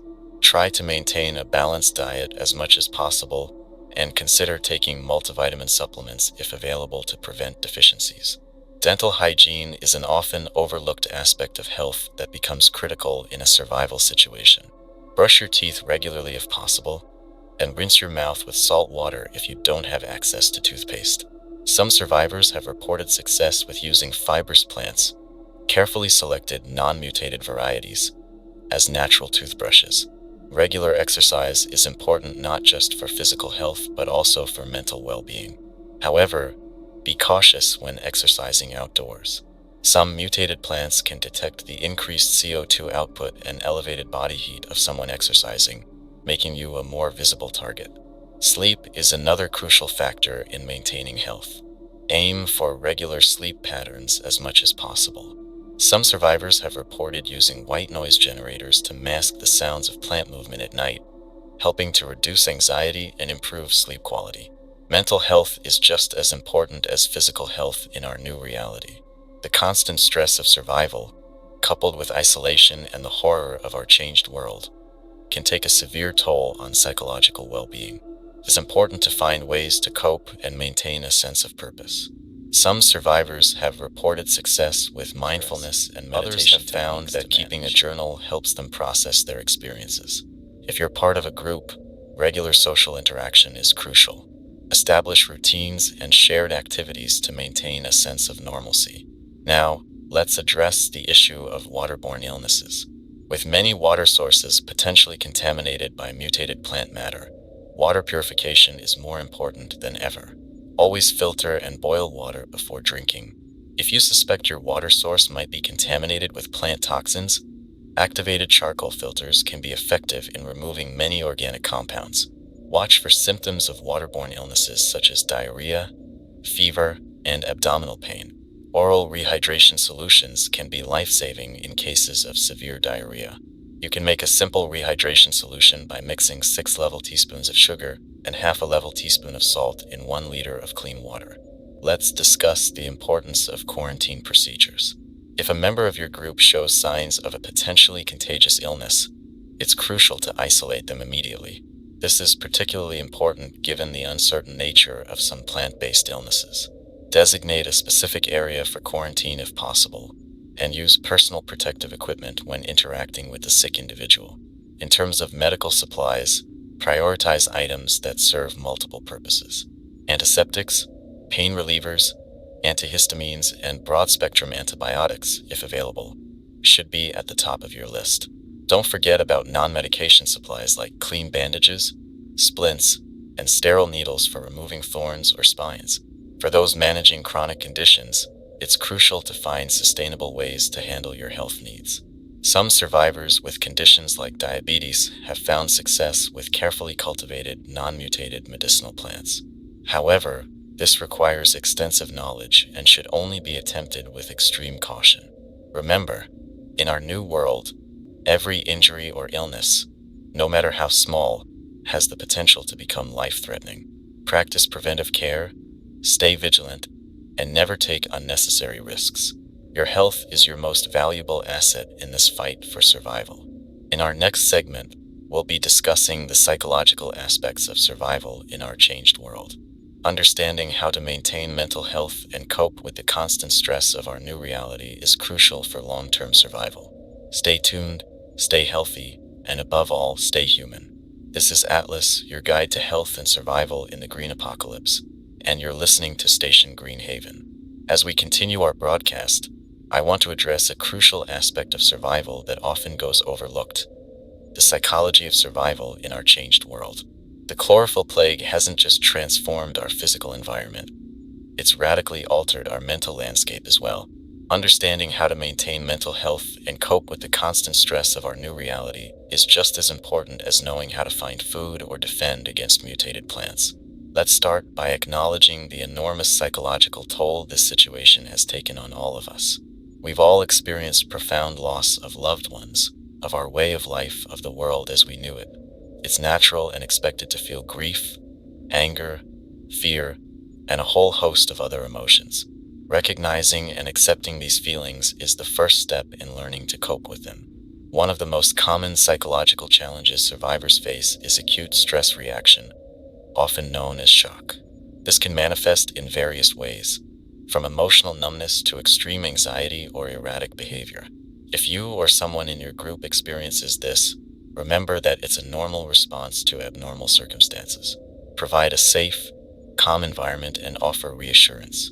Simple tasks can help ground someone experiencing shock. Ask them to describe what they see around them, or to help with a straightforward task like sorting supplies. Post-traumatic stress disorder, or PTSD, is another significant concern in our new reality. Symptoms can include flashbacks, nightmares, severe anxiety, and uncontrollable thoughts about the traumatic events we've all experienced. If you're struggling with these symptoms, know that you're not alone. While professional mental health care is scarce in our current situation, there are strategies that can help manage PTSD symptoms. Grounding techniques can be particularly effective. When you feel overwhelmed, try focusing on your senses. Name 5 things you can see, 4 things you can touch, 3 things you can hear, 2 things you can smell, and 1 thing you can taste. This can help bring you back to the present moment when memories or anxiety threaten to overwhelm you. Another common issue is depression. The loss of our former lives, coupled with the constant stress of survival, can lead to feelings of hopelessness and despair. If you're struggling with depression, try to establish a routine. Even simple activities like getting up at the same time each day or having designated meal times can provide a sense of structure and purpose. Setting small, achievable goals can also help combat depression. These could be as simple as organizing your supplies, reinforcing a section of your shelter, or learning a new survival skill. Celebrating these small victories can provide a much-needed sense of accomplishment and progress. Anxiety is another nearly universal experience in our post-plague world. The constant threat of danger, uncertainty about the future, and the struggle for daily survival all contribute to heightened anxiety levels. While some level of anxiety is normal and even helpful in keeping us alert to dangers, excessive anxiety can be paralyzing. Deep breathing exercises can be a powerful tool for managing anxiety. Try inhaling slowly for a count of 4, holding your breath for a count of 4, then exhaling for a count of 4. Repeat this cycle several times. This technique, known as box breathing, can help calm your nervous system and reduce feelings of panic. Isolation is another significant psychological challenge. Many survivors find themselves alone or in small groups, cut off from larger communities. This lack of social interaction can lead to feelings of loneliness and depression. If you're in a group, make an effort to engage in social activities, even if it's just sharing a meal together or discussing plans for the future. If you're alone, try to find ways to connect with other survivors, whether through radio communication or by leaving messages in safe locations. For those struggling with isolation, it can be helpful to maintain a sense of connection to the wider world. Keep a journal of your experiences or create art if you have the materials. These activities can help you process your emotions and may serve as valuable records for future survivors. Now, let's discuss the importance of maintaining cognitive function in our high-stress environment. Chronic stress can impair memory, decision-making abilities, and overall cognitive performance. To combat this, engage in activities that challenge your mind. This could be solving puzzles, playing strategy games, or learning new skills. Not only does this help keep your mind sharp, but it can also provide a much-needed distraction from the constant pressures of survival. Sleep deprivation is another factor that can severely impact both mental and physical health. In our dangerous new world, it's tempting to try to stay alert at all times, but this is ultimately counterproductive. Establish a sleep schedule and stick to it as much as possible. If you're in a group, set up a watch rotation to allow everyone to get adequate rest. Create a sleep environment that feels as safe and comfortable as possible, even if it's just a designated corner of your shelter. For those struggling with insomnia due to anxiety or hypervigilance, relaxation techniques can be helpful. Progressive muscle relaxation, where you systematically tense and then relax different muscle groups in your body, can promote physical and mental relaxation. Visualization exercises, where you imagine a safe, peaceful place in vivid detail, can also help prepare your mind for sleep. Let's address the psychological impact of constant vigilance. Living in a state of perpetual alertness is exhausting and can lead to burnout. It is crucial to find ways to relax and let your guard down, even if only for short periods. This might mean designating certain areas of your shelter as safe zones, where you can momentarily set aside your worries. Even a few minutes of conscious relaxation can help recharge your mental batteries. Another important aspect of psychological survival is maintaining a sense of hope and purpose. In the face of overwhelming adversity, it's easy to succumb to despair. Combat this by setting long-term goals. These could be personal, like mastering a new survival skill, or communal, like establishing a sustainable food source for your group. Having something to work towards can provide a sense of meaning and direction. It's also important to find ways to celebrate and maintain our humanity. Share stories, sing songs, can all contribute to increased tension between survivors. It's important to establish clear communication protocols and conflict resolution strategies before issues arise. When conflicts do occur, try to approach them with empathy and understanding. Remember that everyone is under extreme stress and may not be at their best. Focus on the problem at hand rather than attacking individuals. Encourage compromise and collaborative problem solving. If you find yourself struggling with anger or aggression, which is common in high-stress situations, try to find safe outlets for these emotions. Physical exercise, if it can be done safely, can be an excellent way to release tension. Breathing exercises and meditation can also help manage intense emotions. Let's address the psychological impact of loss and grief. In our changed world, we've all experienced profound losses. It's important to allow yourself and others the space to grieve. Create rituals or memorials to honor those we've lost. This can provide a sense of closure and help process complex emotions. For those struggling with survivor's guilt, remember that your survival is not a betrayal of those who didn't make it. Honor their memory by continuing to fight for survival and working towards a better future. Now, let's discuss the importance of maintaining a sense of identity in our changed world. It's easy to become consumed by the daily struggle for survival, but remembering who you are beyond just a survivor is crucial for long-term mental health. Take time to reflect on your values, your passions, the things that made you who you are. Find ways to incorporate elements of your pre-plague identity into your current life, whether it's through maintaining a hobby, using your professional skills in new ways, or sharing stories of your past experiences. For parents and caregivers, the psychological well-being of children in this new world presents unique challenges. Children may struggle to understand and process the drastic changes in their environment. It's important to provide age-appropriate explanations and reassurances. Maintain routines as much as possible, as this can provide a sense of normalcy and security. Encourage play and creativity as outlets for processing emotions and experiences. Let's address the concept of psychological resilience. This is our ability to adapt and bounce back from adversity. While some people may naturally be more resilient than others, resilience is a skill that can be developed and strengthened. Practice reframing negative situations to find potential positive outcomes or learning experiences. Cultivate a growth mindset, viewing challenges as opportunities for learning and improvement rather than insurmountable obstacles. Mindfulness and meditation practices can be powerful tools for building resilience. These techniques help us stay grounded in the present moment, rather than getting lost in anxieties about the future or regrets about the past. Even a few minutes of mindful breathing each day can have significant benefits for mental well-being. Now, let's discuss the importance of finding meaning in our new reality.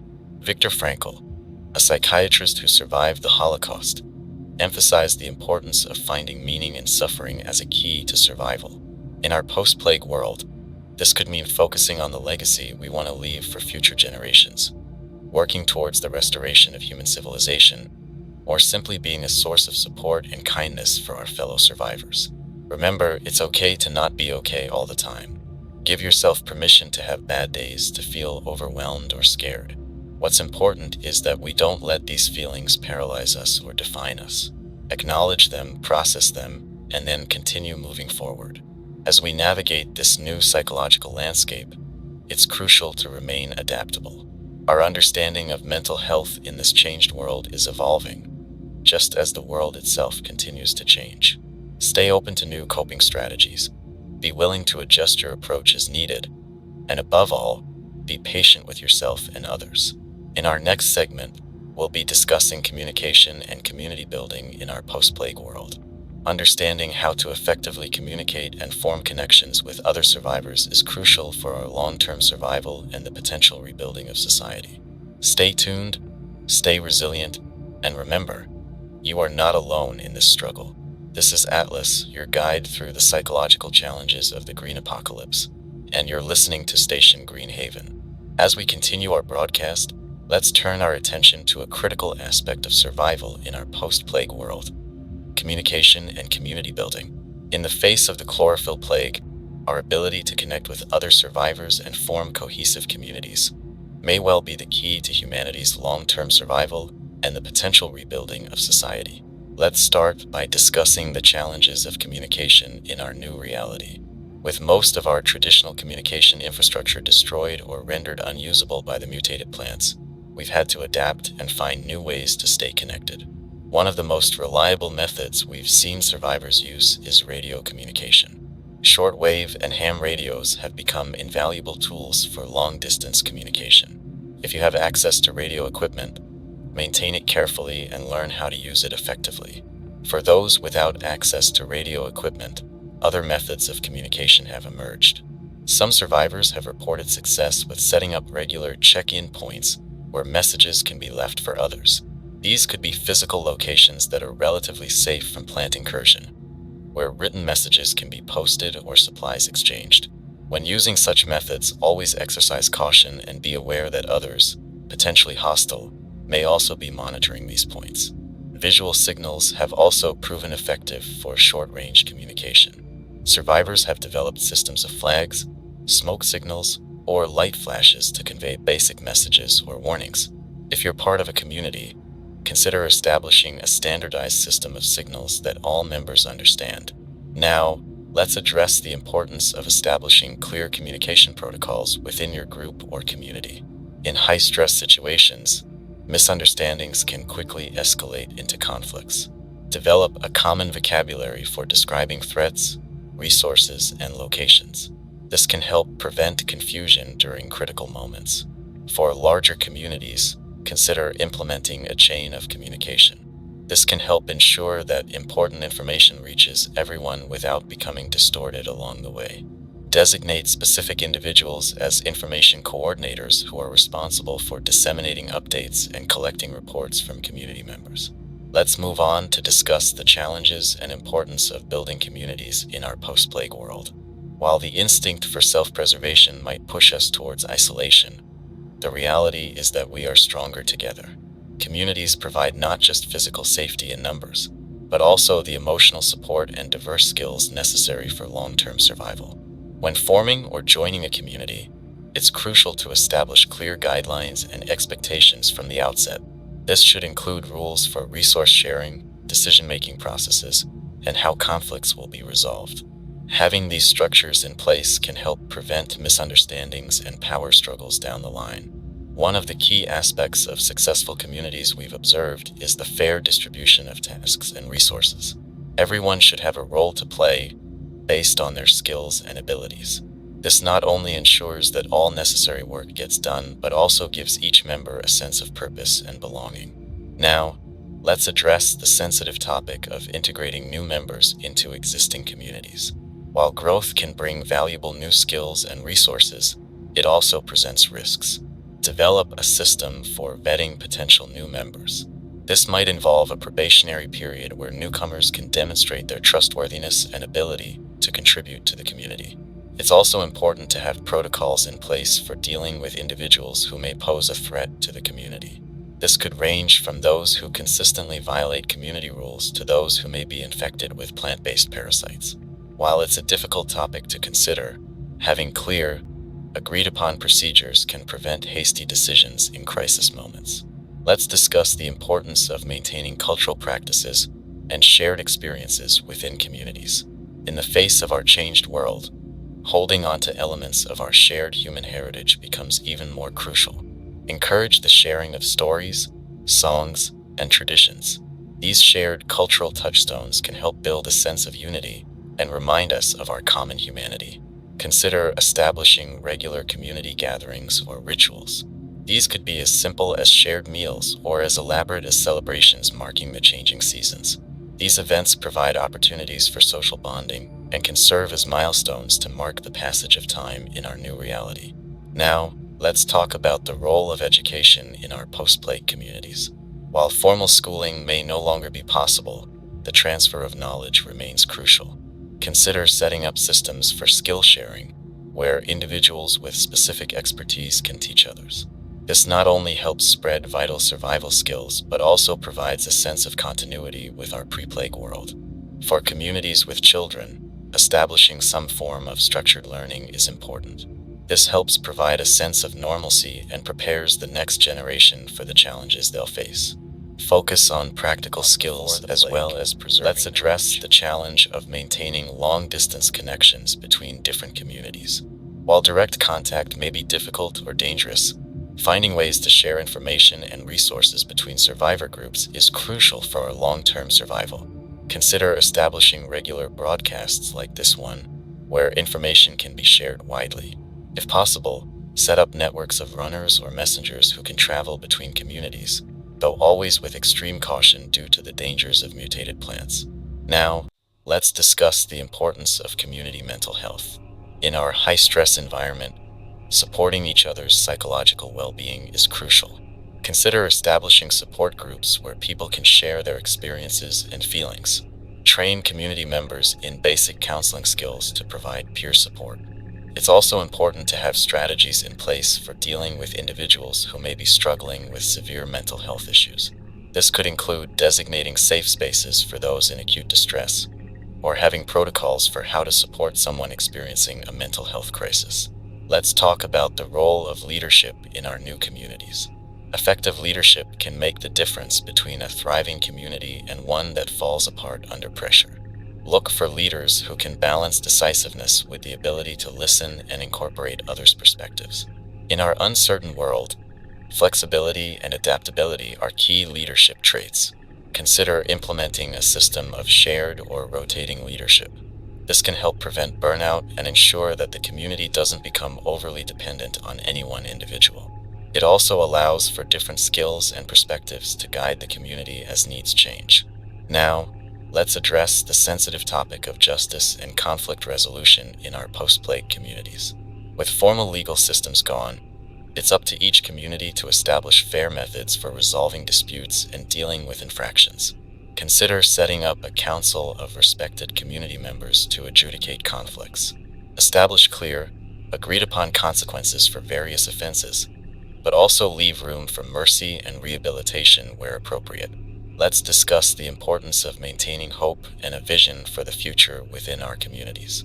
While day-to-day survival is our primary concern, having long-term goals can provide motivation and direction. This could involve plans for expanding safe zones, reestablishing agriculture, or even dreams of eventually pushing back against the mutated plants and reclaiming parts of our world.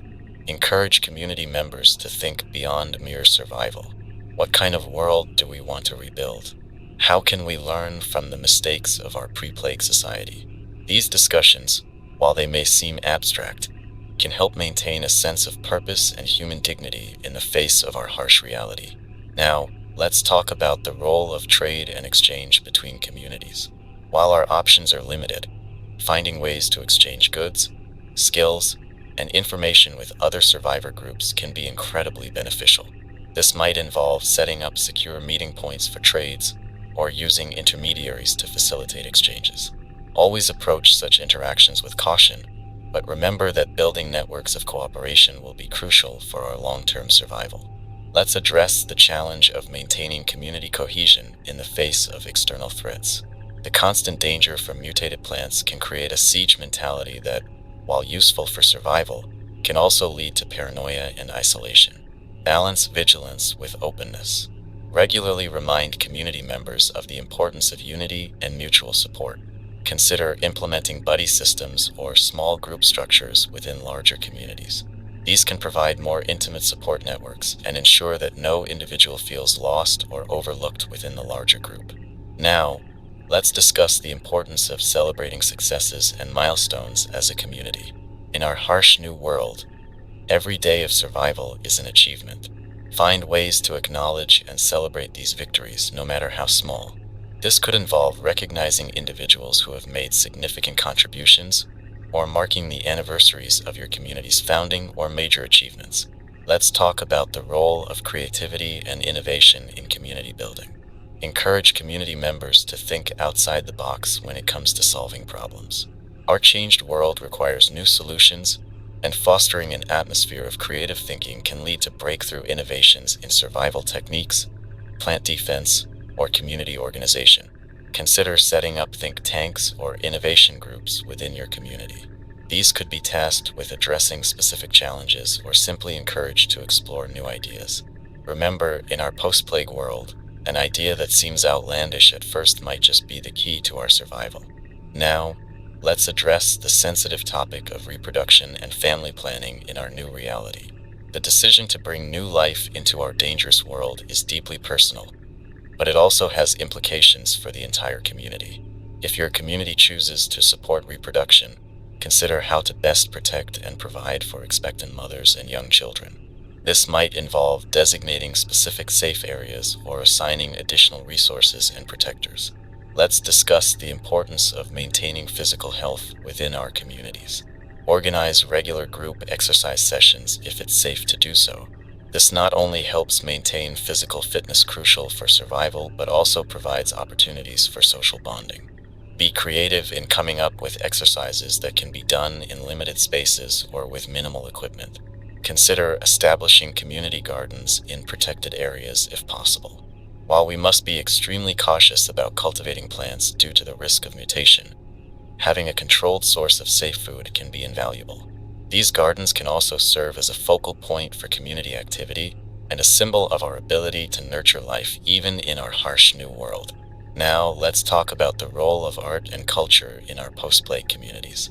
Encourage forms of creative expression that don't require extensive resources. Storytelling, poetry, music, and dance can all flourish even with limited materials. These artistic expressions not only provide much-needed emotional outlets, but also help preserve our cultural heritage for future generations. Let's address the challenge of maintaining technological knowledge in our communities. While much of our advanced technology may no longer be functional, preserving the knowledge of how it worked could be crucial for eventually rebuilding. Consider setting up archives or databases of technical information if you have the means. Encourage those with specialized technical knowledge to document and teach their skills to others. In conclusion, building and maintaining strong communities is perhaps our greatest asset in facing the challenges of our post-plague world. Through clear communication, fair organization, mutual support, and shared vision, we can not only survive but lay the groundwork for eventually reclaiming our world from the mutated plants that now dominate it. Remember, every community you build, every connection you forge, is an act of defiance against the chlorophyll plague. It's a statement that humanity will not go quietly, that we will fight to preserve not just our lives but our humanity in the face of this unprecedented threat. In our next segment, we'll be discussing transportation and movement in our changed world, including strategies for safe travel and vehicle maintenance with limited resources. Stay tuned, stay connected, and remember, together we are stronger. This is Atlas, your guide to community building in the green apocalypse, and you're listening to Station Green Haven. As we continue our broadcast, let's turn our attention to a critical aspect of survival in our post-plague world: transportation and movement. In a landscape dominated by hostile plant life, The ability to travel safely and maintain our vehicles has become both essential and incredibly challenging. Let's start by discussing the safest methods of travel in our new reality. On foot, while slow, often remains the most reliable and low-risk option for short distances. When traveling on foot, always wear protective gear that covers as much of your body as possible. Thick, durable clothing can provide some protection against the sharp edges and projectiles of mutated plants. Consider using walking sticks or poles to probe the path ahead of you, triggering any waiting plant traps from a safe distance. For longer distances, bicycles can be an excellent option if the terrain allows. They're quiet, require no fuel, and can be easily carried over obstacles if necessary. However, be aware that the increased speed can make it harder to spot and avoid plant hazards. Always remain vigilant and be prepared to abandon your bike if necessary. When it comes to motorized vehicles, they offer the advantage of speed and enclosed protection but come with significant risks. The noise and vibrations can attract hostile plant life from a considerable distance. If you must use a motor vehicle, choose ones with enclosed cabins and reinforce the windows and body as much as possible. Some survivors have reported success with adding external spikes or blades to their vehicles to cut through vegetation. Maintenance of vehicles in our post-plague world presents unique challenges. With supply chains disrupted, replacement parts are scarce. Learn basic mechanical skills if you haven't already. Knowledge of how to change oil, replace filters, and perform basic repairs can extend the life of your vehicle significantly. Be cautious of abandoned vehicles. They may be overgrown with hostile plants or serve as nests for mutated vegetation. Always approach with extreme caution and be prepared to retreat quickly if necessary. For fuel, many survivors have turned to alternative sources. Biodiesel can be produced from animal fats, though the process requires some expertise and equipment. Solar-powered vehicles, if you're fortunate enough to find or build one, can be invaluable for long-term travel plans. However, keep in mind that solar panels need regular cleaning to prevent plant matter from reducing their efficiency. Now, let's discuss route planning in our changed world. The once familiar road networks can no longer be relied upon. Many roads are now overgrown or have been destroyed by aggressive plant growth. When planning a journey, try to gather as much recent information as possible about the route. If you can, send scouts ahead to verify that the path is still passable. Elevated routes, such as highways and overpasses, often remain clearer than ground-level roads. However, be prepared for sudden obstructions or collapses where plants have undermined structures. Always have multiple alternate routes planned in case your primary path is blocked. Water routes can sometimes offer safer passage, as many mutated plants struggle to thrive in aquatic environments. However, be aware of the dangers posed by aquatic plant species, which have their own set of mutations and hazards. If traveling by boat, be prepared for the possibility of carnivorous aquatic plants that may attempt to entangle or capsize your vessel. For those considering air travel, while it might seem like the safest option, it comes with its own set of risks. Many airfields have been overrun by vegetation, making takeoffs and landings extremely dangerous. Additionally, some mutated plant species have developed the ability to release spores or airborne toxins that can pose a severe risk to aircraft. If you do attempt air travel, thorough pre-flight checks and air filtration systems are absolutely crucial. Let's talk about the importance of creating safe rest stops along frequently traveled routes. These could be elevated platforms, reinforced buildings, or any location that can be reliably defended against plant incursion. Establishing a network of these safe points can make longer journeys much more feasible. When traveling, always move in groups if possible.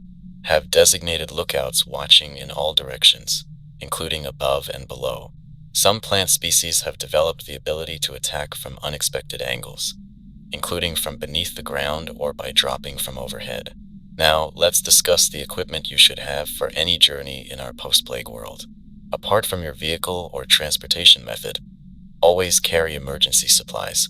This should include water purification methods, non-perishable food, first aid kits, and basic tools for vehicle repair. Weapons for plant defense are also crucial, whether they're cutting tools, fire-based weapons, or chemical deterrents that have proven effective against mutated plants. Communication equipment is vital for any journey.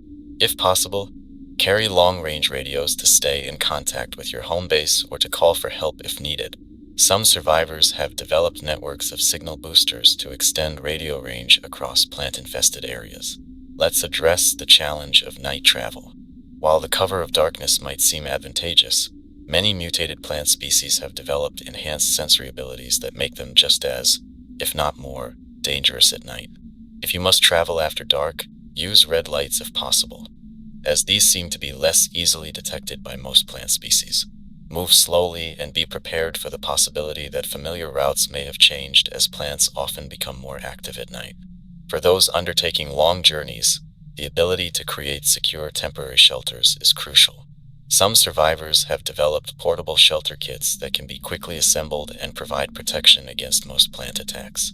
These often include reinforced fabric treated with plant-repelling chemicals and collapsible frames that can be anchored securely. Now, let's discuss the psychological aspects of travel in our new world.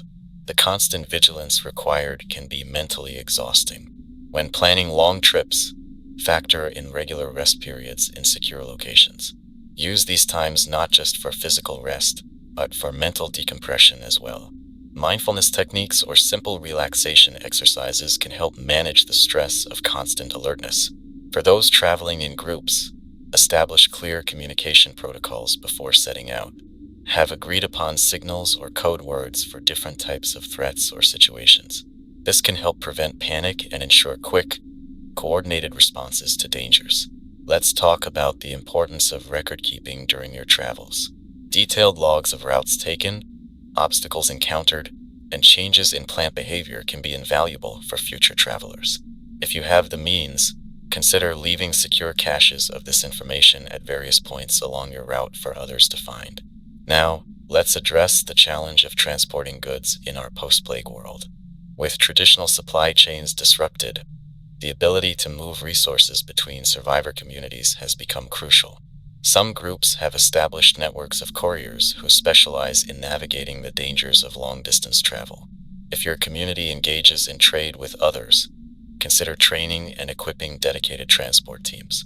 For those transporting sensitive goods like medical supplies or uncontaminated plant samples, specialized containment units may be necessary. Some survivors have developed portable clean rooms that can be set up to create sterile environments even in the midst of plant-infested areas. Let's discuss the potential for reestablishing larger-scale transportation networks in the future. While it may seem like a distant possibility now, some survivor communities are already working on plans to reclaim and maintain key transportation routes. This often involves regular clearing operations to push back encroaching vegetation and the establishment of defensible outposts along the route. Now, let's talk about adapting different types of terrain for safer travel. In urban environments, rooftop paths and sky bridges between buildings can provide relatively safe routes above the plant-infested streets. Some survivor groups have become adept at establishing these elevated pathways, creating entire networks of safe passage through otherwise impassable city centers. In more open terrain, some groups have had success with creating cleared corridors, using controlled burns or chemical defoliants to create paths through heavily vegetated areas. However, these methods come with significant risks and should only be attempted with proper planning and resources. For crossing bodies of water, traditional bridges are often compromised by plant growth.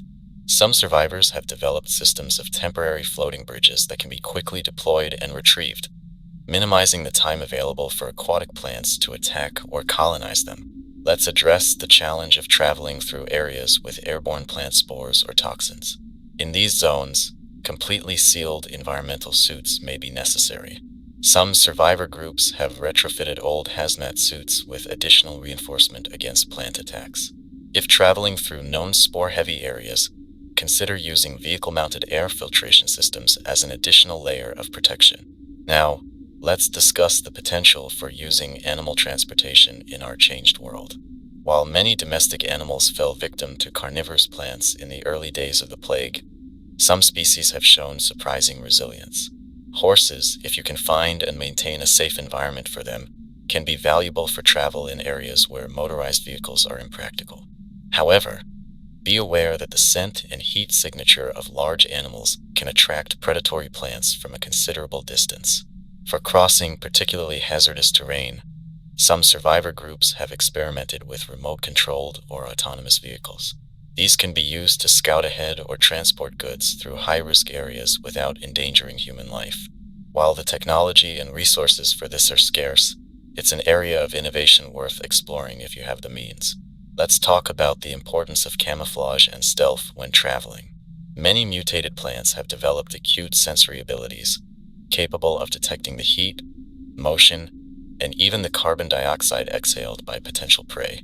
Some survivors have developed suits that mimic the heat signature and appearance of rocks or dead vegetation, allowing them to move through infested areas with reduced risk of detection. For those traveling in vehicles, consider ways to minimize your heat and noise signature. Some groups have had success with adding extra insulation to engine compartments and modifying exhaust systems to diffuse and cool emissions before they're released. Now, let's address the challenge of navigating when traditional methods are no longer reliable. GPS satellites, while still in orbit, are no longer maintained and their signals can be unreliable. Paper maps quickly become obsolete as the landscape is altered by aggressive plant growth. Some survivors have taken to creating and regularly updating new maps based on scout reports and traveler accounts. If your community engages in regular trade or communication with other groups, consider establishing a shared mapping project to pool knowledge of safe routes and hazard areas. For those skilled in celestial navigation, the stars remain a reliable way to determine direction. Consider learning these skills if you haven't already. Other navigation methods fail. Let's discuss the potential for seasonal variations in travel safety. Many survivors have reported that plant activity seems to slow in colder months, potentially making winter a safer time for long journeys in some regions. However, this comes with its own set of challenges, including harsh weather and the scarcity of resources along the way. If attempting winter travel, be sure to pack appropriate cold weather gear and be prepared for the possibility of becoming stranded in severe weather. In conclusion, while travel in our post-plague world is fraught with danger, it remains essential for trade, information exchange, and the long-term survival of our scattered communities. By staying vigilant, adapting our methods, and sharing knowledge, we can maintain the connections that will be crucial for eventually reclaiming our world from the hostile flora that now dominates it. Remember, every journey you complete safely is a small victory against the chlorophyll plague. It's a testament to human ingenuity and resilience in the face of unprecedented challenges. Stay alert, stay adaptable, and above all, stay safe in your travels. In our next segment, we'll be discussing how to adapt technology for survival in our changed world, including ways to maintain and repurpose the tools and devices we have left. Stay tuned, stay mobile, and remember, even in this green apocalypse, humanity finds a way. This is Atlas, your guide to safe travel in our dangerous new world, and you're listening to Station Green Haven. As we continue our broadcast, let's turn our attention to a crucial aspect of survival in our post-plague world: adapting technology for our new reality. In the face of the chlorophyll plague, much of our advanced technology has become unusable or impractical. However, human ingenuity knows no bounds, and survivors across the globe have found innovative ways to repurpose and maintain the tools and devices we have left. Let's start by discussing power generation, one of the most critical technological challenges we face. With traditional power grids largely offline, we've had to find alternative ways to generate electricity. Solar panels have proven to be one of the most reliable options, provided they can be kept clear of aggressive plant growth. Some survivors have developed automated cleaning systems using repurposed windshield wipers to keep their panels free of debris. For those in areas with consistent wind, small-scale wind turbines can be effective. However, be cautious about placement, as some mutated plant species have shown an ability to grow rapidly up tall structures. Regular clearing of the base and lower sections of wind turbines is essential. Hydroelectric power, while potentially risky due to aquatic plant mutations, can still be a viable option in some areas. Survivors have reported success with small-scale, portable hydroelectric generators that can be quickly deployed and retrieved, minimizing the risk of plant interference. In urban areas, Some groups have had success with repurposing exercise equipment like stationary bikes and treadmills to generate power. While labor-intensive, this method has the added benefit of helping maintain physical fitness, crucial for survival in our new world. Now, let's discuss the challenge of maintaining and repairing electronic devices. With manufacturing halted and supply chains disrupted, every working device is precious. Learning basic electronics repair can be invaluable. Consider establishing a community electronics workshop where people can share tools and knowledge. For delicate electronics, protecting them from plant spores and other environmental hazards is crucial. Some survivors have developed sealed, positive pressure containers using repurposed air pumps and HEPA filters to create safe storage for sensitive equipment. Let's talk about communication technology, which remains vital for coordinating survival efforts and maintaining connections between scattered communities. While cell networks are largely non-functional, radio communication has seen a resurgence. Shortwave and ham radios, in particular, have proven invaluable for long-distance communication. Some tech-savvy survivors have managed to repurpose old smartphones into makeshift walkie-talkies using Wi-Fi and mesh networking apps. While limited in range, these can be useful for coordinating activities within a settlement or during short excursions. For longer-range communication, some groups have experimented with setting up low-tech telegraph systems using salvaged electrical components. While slow, these systems can be more reliable than radio in areas with heavy electromagnetic interference from mutant plant activity. Now, let's address the challenge of information storage and sharing. With the internet as we knew it no longer functional, preserving and disseminating knowledge has become crucial. Some survivors have taken to creating physical libraries, carefully protecting books and documents from moisture and plant spores. For digital information, rugged, low-power devices like e-readers loaded with survival guides, technical manuals, and archived scientific journals can be invaluable. Consider setting up a system to regularly back up and distribute important digital information among community members. Let's discuss transportation technology. While many modern vehicles have become unusable due to their reliance on complex electronics, older, mechanically simpler vehicles have proven more adaptable to our new circumstances. Learning basic mechanic skills and how to perform maintenance with limited resources is crucial. Some innovative survivors have modified vehicles to run on alternative fuels like biogas produced from composted plant matter, carefully avoiding potentially infected vegetation, of course. Others have experimented with adding external armor and cutting implements to vehicles to better navigate plant-infested areas. Now, let's talk about adapting technology for defense against hostile flora. Some groups have repurposed industrial equipment like wood chippers and mulchers into mobile plant shredding defenses. Others have modified pressure washers to spray concentrated saline solutions, which have proven effective at deterring some plant species. Surveillance technology, when it can be kept operational, has proven invaluable for early warning systems. Motion sensors, infrared cameras, and even repurposed smartphone cameras can be used to detect plant movement and alert communities to approaching threats. Let's address the challenge of climate control in our shelters. With many areas experiencing altered weather patterns due to the massive changes in global plant life, maintaining safe temperatures can be crucial.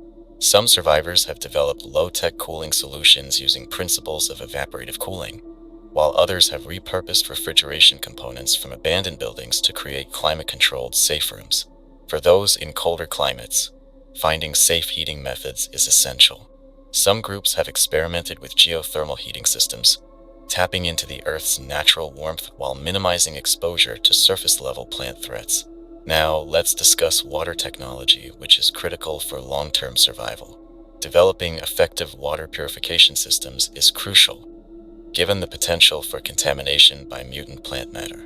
Some survivors have created multi-stage filtration systems using combinations of physical filters, UV sterilization, using salvaged UV lamps, and chemical treatments.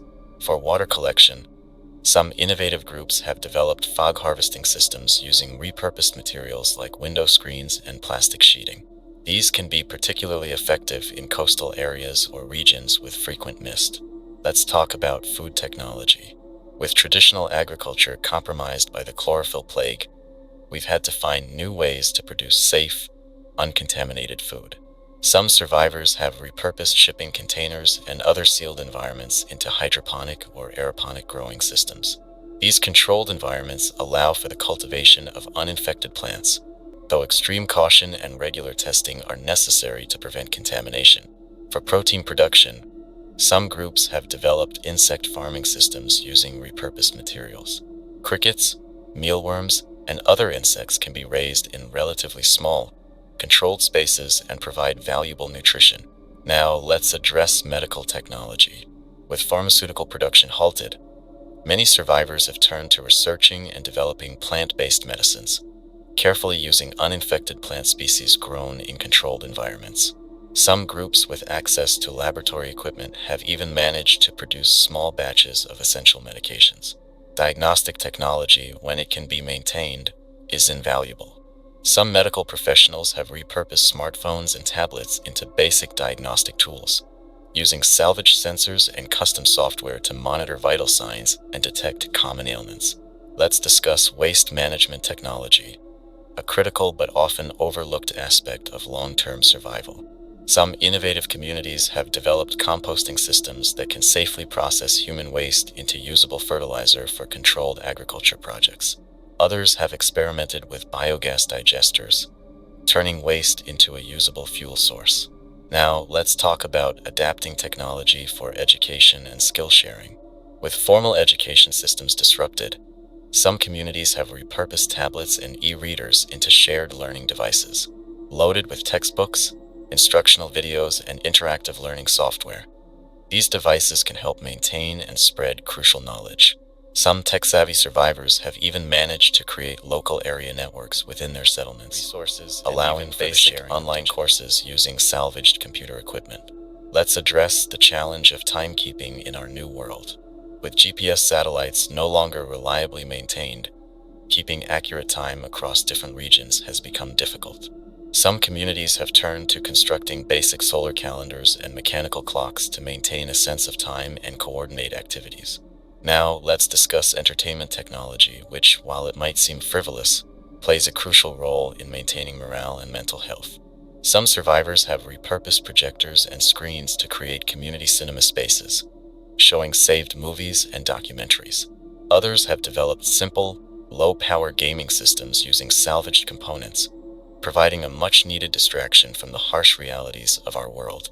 Let's talk about adapting technology for exploration and mapping. With the landscape constantly changing due to aggressive plant growth, accurate mapping is crucial. Some groups have repurposed drones, carefully shielded against plant interference, for aerial surveying. Others have developed ground-based mapping robots using salvaged sensors and simple AI systems to create up-to-date maps of safe routes and hazard areas. Now, let's address the challenge of material science in our post-plague world. With many synthetic materials now scarce, some innovative survivors have turned to developing new composites using readily available materials. For example, some groups have created durable, plant-resistant fabrics by treating natural fibers with chemical compounds that deter plant growth. Let's discuss energy storage technology. With power generation often intermittent, effective energy storage is crucial. Some communities have had success repurposing electric vehicle batteries into community power banks. Others have experimented with low-tech energy storage solutions like weight-based systems, or even modified water towers to store potential energy. Now, let's talk about adapting technology for early warning systems. Some survivors have developed networks of sensors using salvaged electronic components to detect approaching plant threats. These systems can monitor for changes in air composition, ground vibrations, or even electrical field fluctuations that might indicate plant activity. Let's address the challenge of maintaining digital security in our new world. While large-scale cyber threats are no longer a primary concern, protecting sensitive information and communication channels from hostile groups is still important. Some tech-savvy survivors have developed simple encryption methods using basic computers or even mechanical cipher devices to secure important communications. Now, let's discuss the potential for adapting industrial technology for our new needs. Some communities have repurposed manufacturing equipment to produce essential tools and replacement parts. 3D printers, when they can be kept operational, have proven invaluable for creating custom components that are no longer commercially available. Let's talk about the importance of redundancy in our technological systems. Given the challenges of maintenance and repair, having backup systems is crucial. Consider creating low-tech alternatives for critical systems as a fallback. For example, alongside your solar power system, maintain the ability to generate power manually if needed. Now, let's address the potential for developing new technologies specifically adapted to our changed world. Some scientifically inclined survivors have begun experimenting with bioengineering, carefully studying the mutations of the chlorophyll plague to develop potential countermeasures. While this work is in its early stages and not without risks, it represents a potential path towards eventually reclaiming our world. Let's discuss the importance of documenting and sharing technological innovations. Consider establishing a system for recording and distributing information about successful adaptations and inventions. This could be through physical newsletters, radio broadcasts, or shared digital libraries during community meetups. In conclusion, while the chlorophyll plague has dramatically altered our relationship with technology, human ingenuity continues to find ways to adapt and innovate. Every repurposed device, every improvised solution, is a testament to our resilience and adaptability. By continuing to develop and share these technological adaptations, we not only improve our chances of survival, but also lay the groundwork for eventually rebuilding and reclaiming our world. Remember, in this new reality, our technology must serve our needs for survival and community. Prioritize innovations that enhance safety, improve resource management, and strengthen connections between survivors.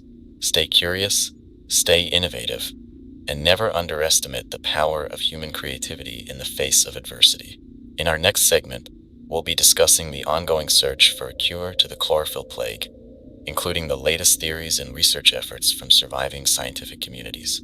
Stay tuned, stay adaptive, and remember, every technological challenge overcome is a step towards reclaiming our world.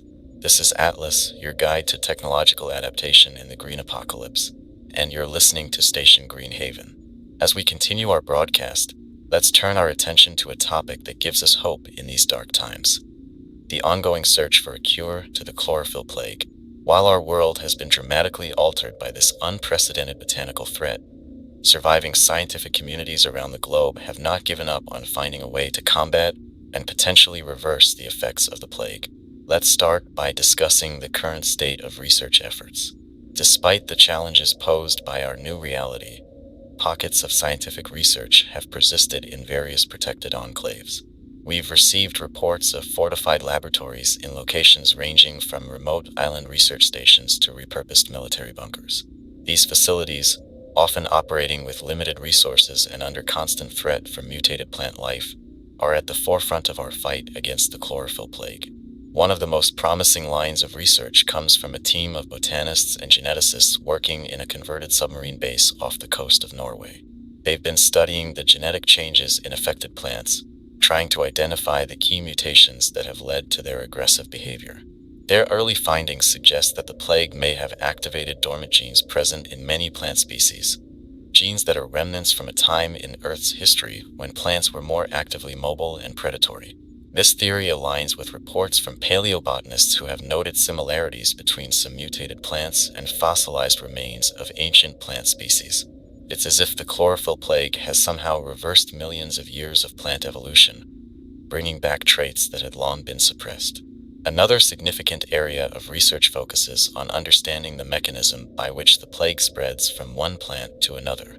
A team working out of a fortified greenhouse complex in the Atacama Desert has proposed that the mutation might be spread through a form of airborne spore, capable of altering the DNA of unaffected plants.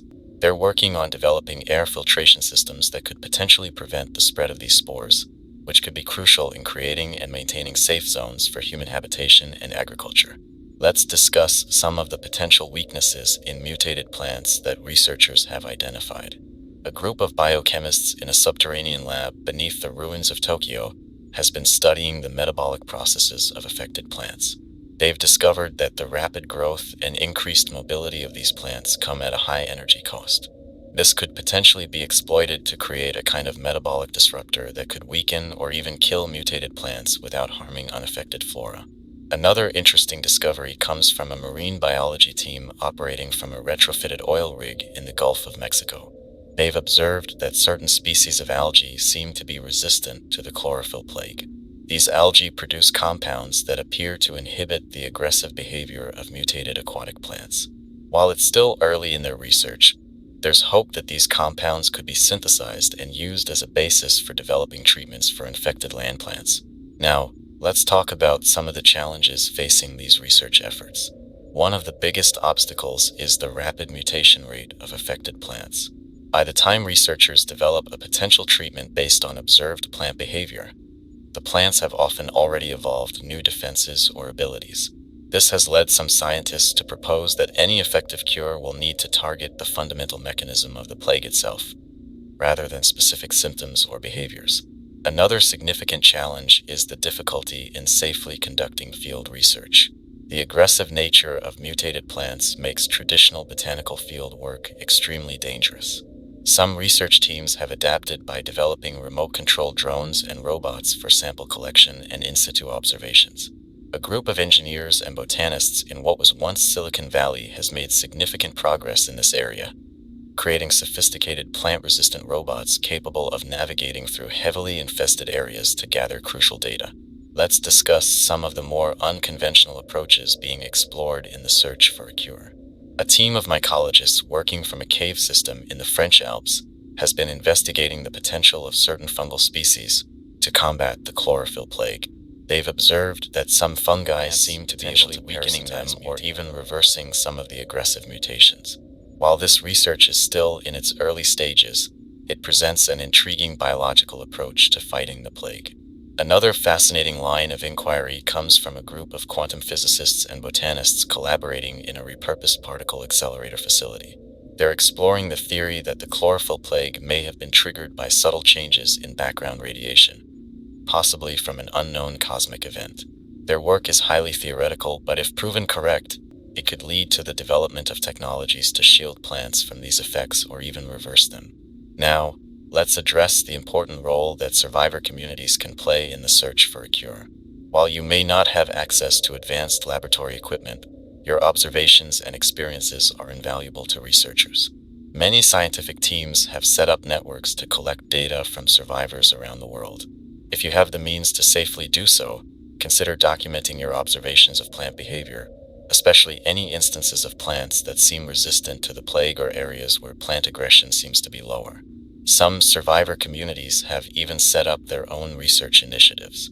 We've heard reports of groups repurposing school laboratories or medical facilities to conduct basic experiments and observations. While these efforts may not have the resources of larger research installations, they've provided crucial localized data that has helped inform broader research efforts. Let's discuss some of the ethical considerations surrounding cure research.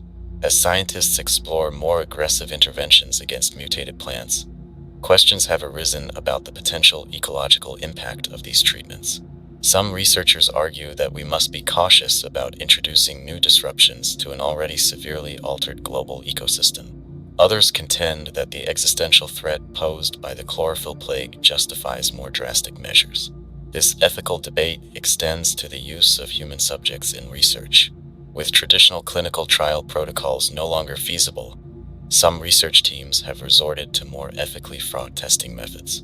While the urgency of finding a cure is understood, it's crucial that we don't lose our humanity in the process. Many research facilities have established ethics committees to grapple with these difficult questions. Now, let's talk about some of the theories regarding the origin of the chlorophyll plague. While finding a cure is the primary focus, understanding how this all started could provide crucial insights. One prevalent theory suggests that the plague may have been the result of a biological weapon experiment gone wrong. Proponents of this theory point to the rapid spread and the seemingly designed nature of the plant mutations. Another theory proposes that the plague might be Earth's natural response to human-induced climate change and environmental degradation. In this view, the aggressive plant behavior is seen as a kind of planetary immune response, albeit one that's devastating to human life. While this theory is controversial, it has led some researchers to explore the connections between global environmental conditions and the spread of the plague. There's also a more esoteric theory gaining traction among some scientific circles. This hypothesis suggests that the chlorophyll plague might be the result of contact with extraterrestrial plant life, possibly through contamination from a return space mission or even deliberate alien interference. While this might sound like science fiction, the unprecedented nature of the plague has led some researchers to consider even the most outlandish possibilities. Let's discuss the potential for a cure to emerge from studying naturally resistant plants. We've received reports from various parts of the world of isolated pockets where plants seem unaffected by the plague. A team of botanists operating out of a fortified greenhouse in the Amazon rainforest has been cataloging and studying these resistant species. Their work has led to the identification of several promising compounds that seem to confer resistance to the plague's effects. Another avenue of research focuses on the potential for adapting human biology to better resist the threats posed by mutated plants. A controversial project being undertaken in a secure facility beneath the Australian outback is exploring the possibility of using gene therapy to make humans less detectable or less appetizing to predatory plants. While this approach raises significant ethical concerns, proponents argue that it could provide a crucial survival advantage while work on a cure continues. Now, let's address the important topic of information sharing among research facilities. In our fragmented world, maintaining communication and coordinating research efforts has become a significant challenge.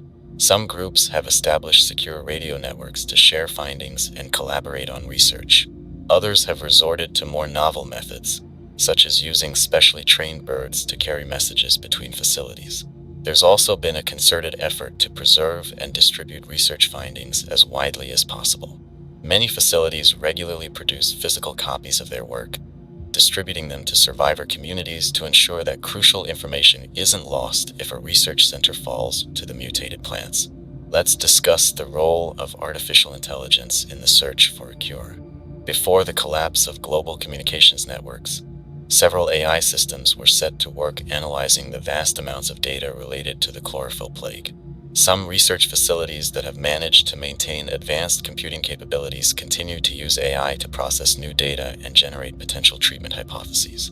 There's hope that these artificial intelligences, with their ability to recognize patterns and make connections that might elude human researchers, could provide the breakthrough we need. Now, let's talk about the potential for a cure to emerge from studying the plague's effects on animals. While many animal species have fallen victim to predatory plants, some have shown remarkable adaptations. A team of zoologists working from a remote mountain research station has been documenting cases of animals developing resistance to plant toxins or evolving new defensive behaviors. Their work could provide valuable insights into biological resistance mechanisms that could be applied to protecting humans or developing plant countermeasures. Let's address the challenge of scaling up production if a cure is developed. With global manufacturing and distribution networks largely destroyed, producing and disseminating a cure on a large scale would be a monumental task.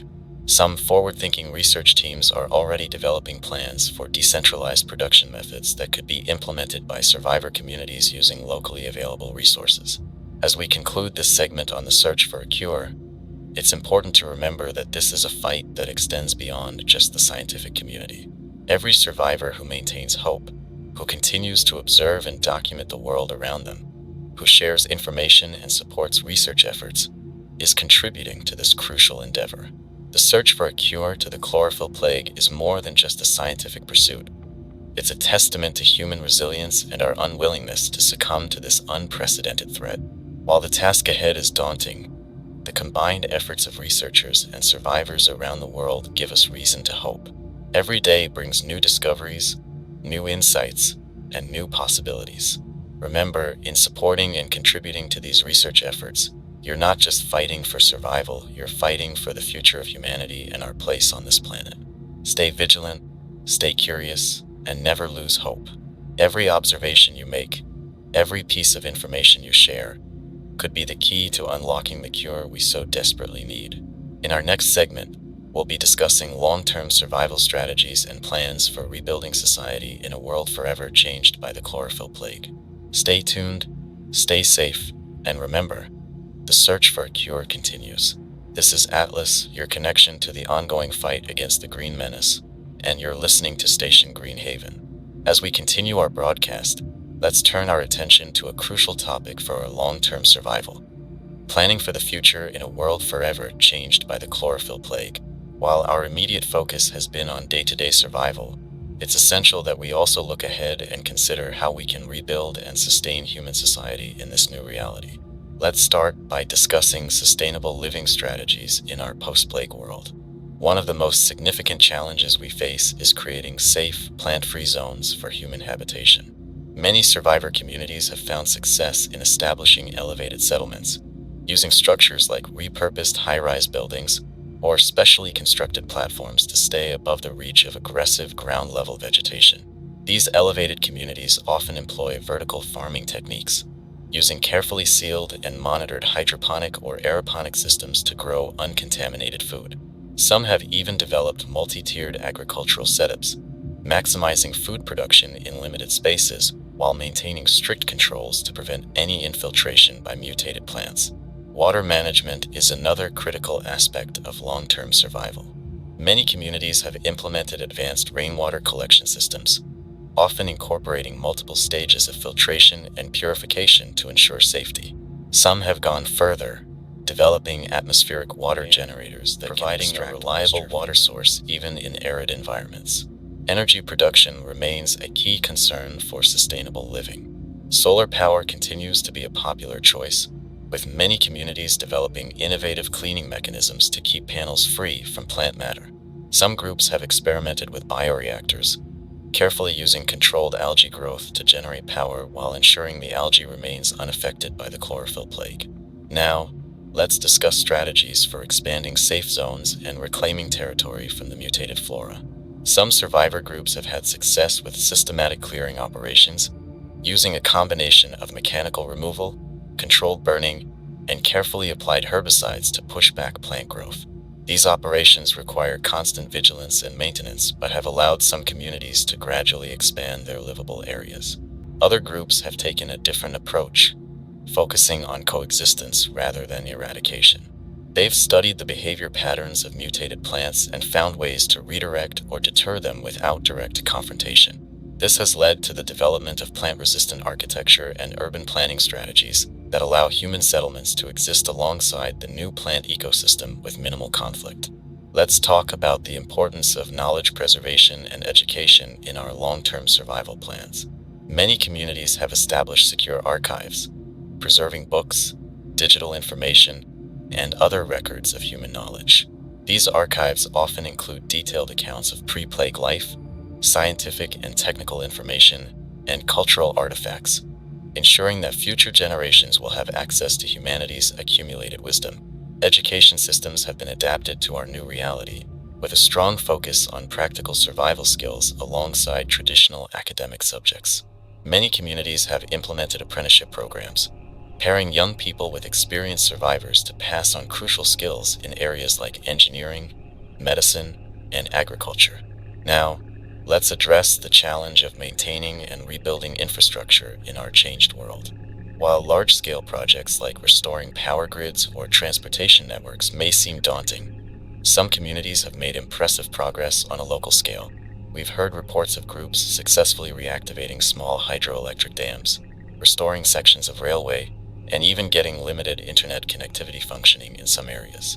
These infrastructure projects often require innovative approaches to protect against plant incursion. For example, some groups have developed plant-resistant coatings for electrical cables and pipes, allowing them to maintain utility networks even in areas with aggressive vegetation. Let's discuss the potential for reestablishing trade and communication networks between survivor communities.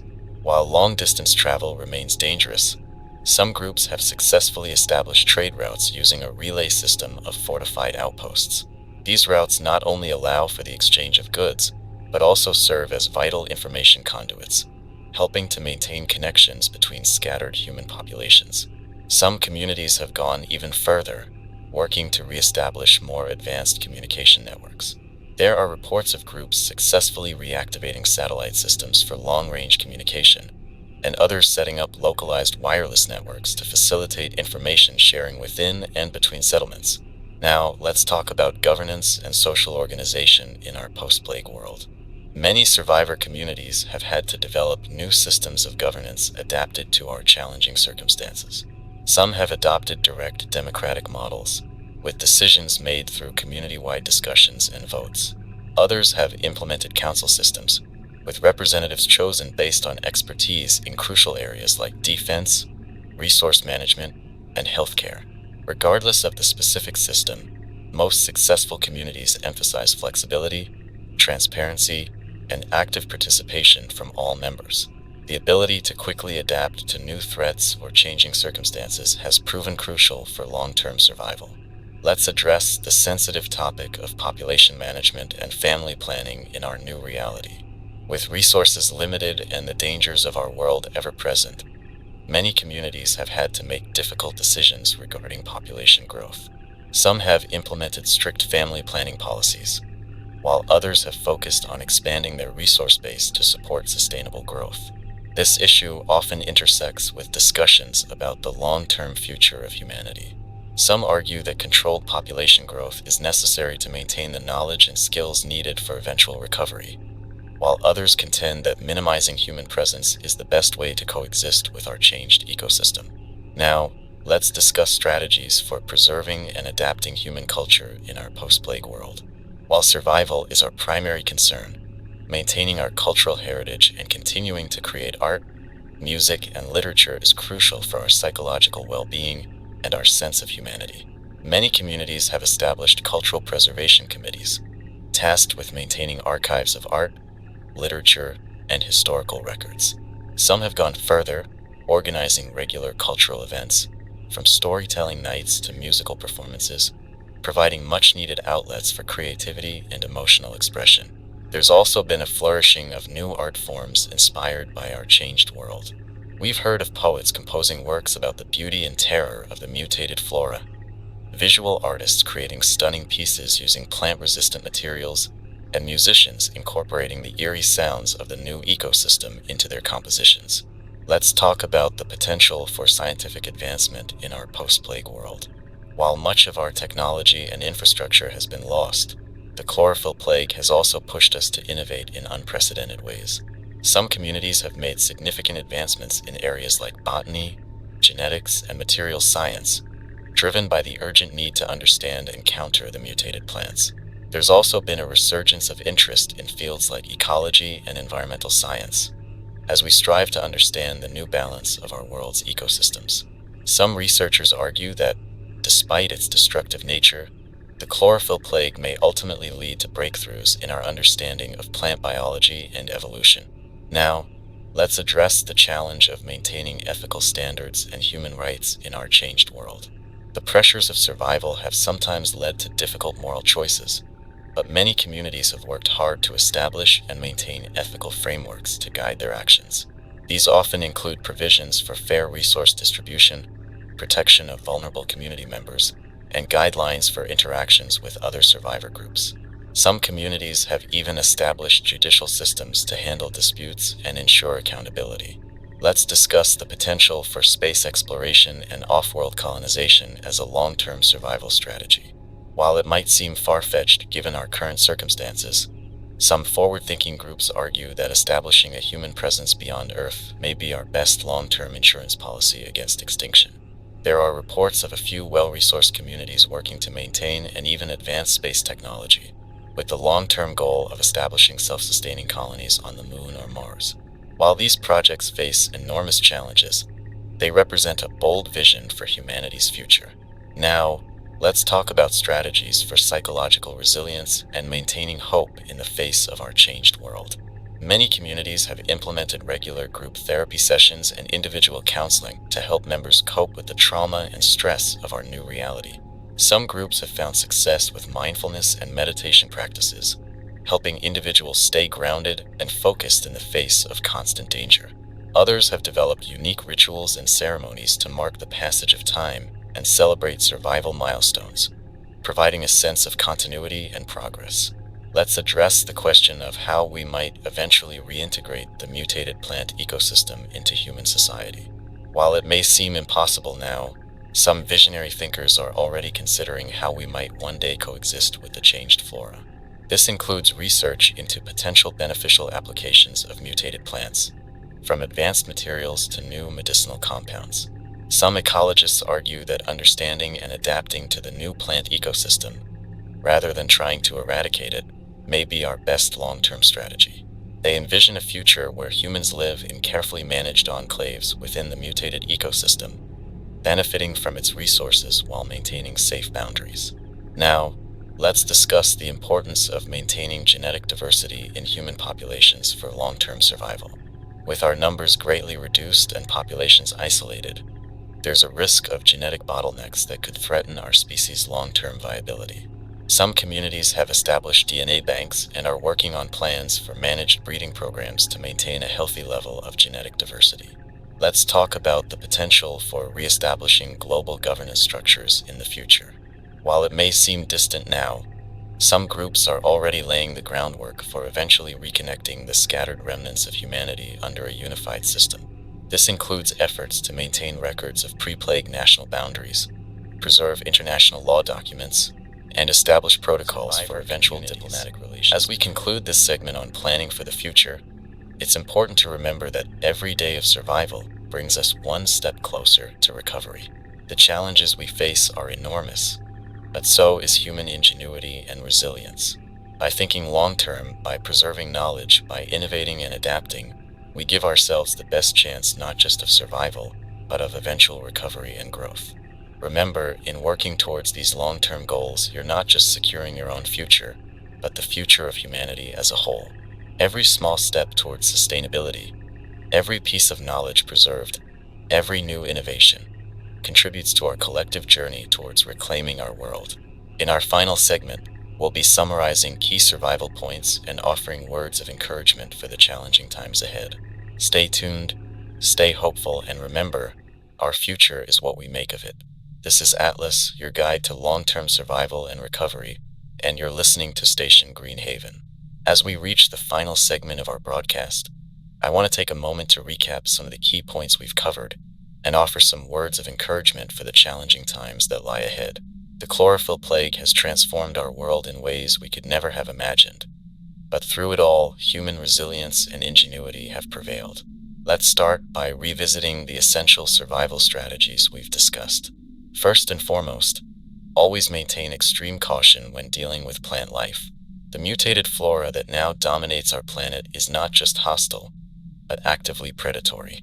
Always wear protective gear when venturing outside safe zones, and never underestimate the intelligence and adaptability of these new plant species. Remember the importance of secure shelter. Whether you're in an elevated settlement, a fortified bunker, or a mobile base, ensuring that your living space is free from plant intrusion is crucial. Regular maintenance and vigilant monitoring of your shelter's defenses can mean the difference between life and death. Water and food safety remain paramount.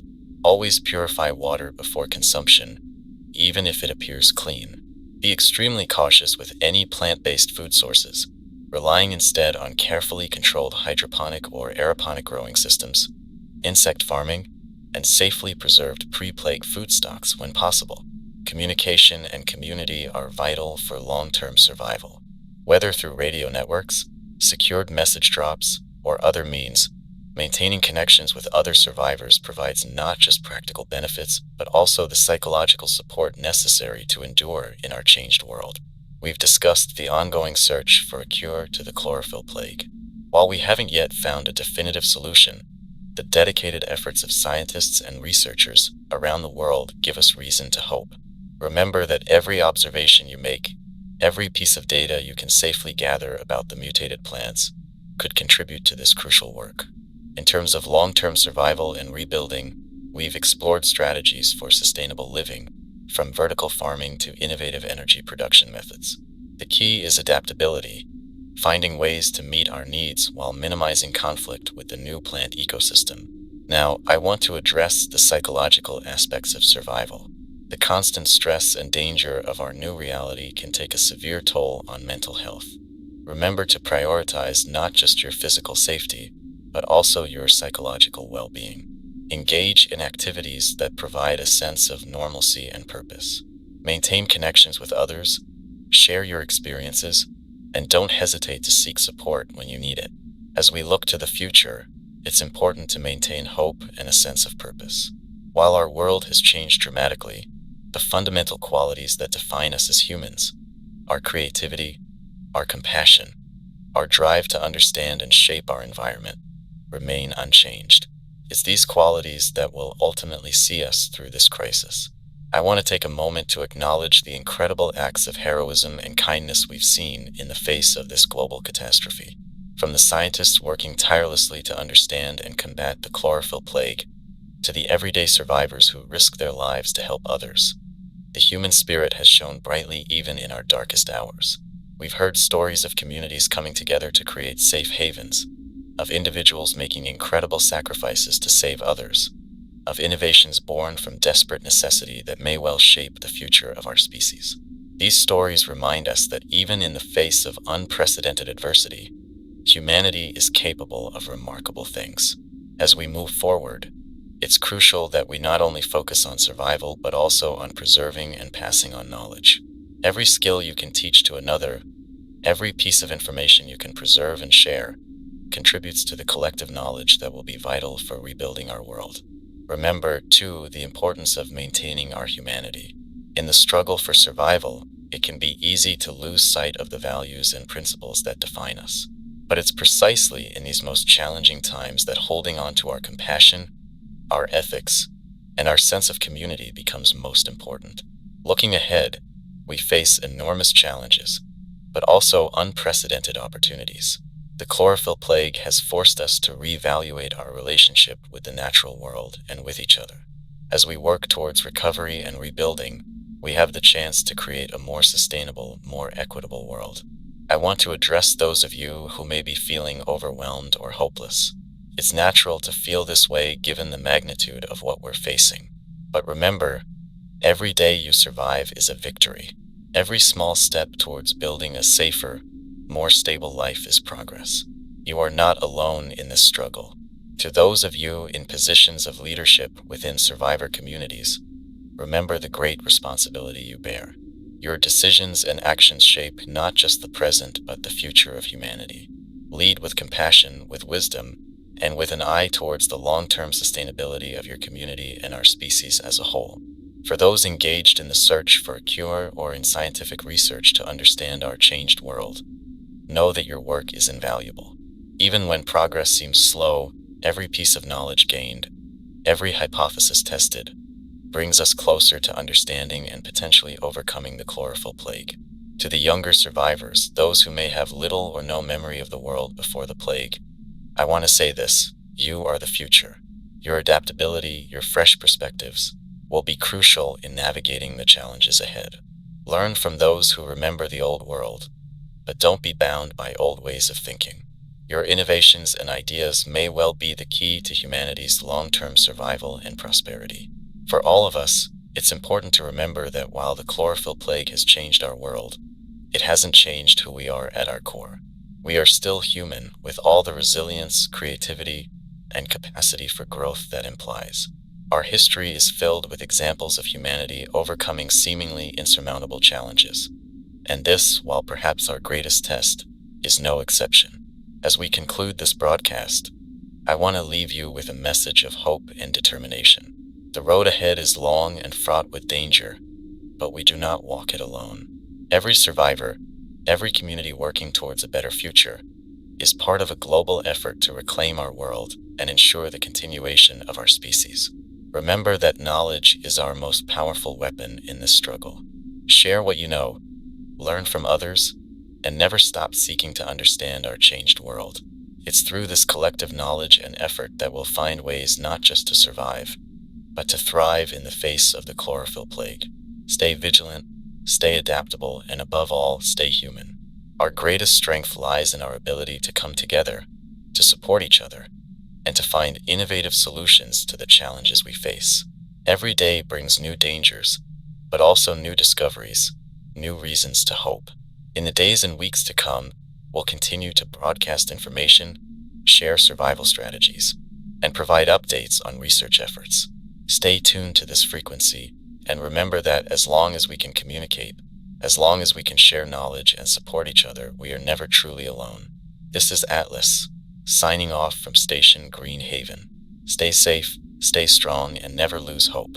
The human spirit is a force more powerful than any mutation, more resilient than any plague. Together, we will survive, we will rebuild, and we will reclaim our world. Until next time, this is Atlas, your voice in the green apocalypse, reminding you that even in the darkest times, humanity finds a way.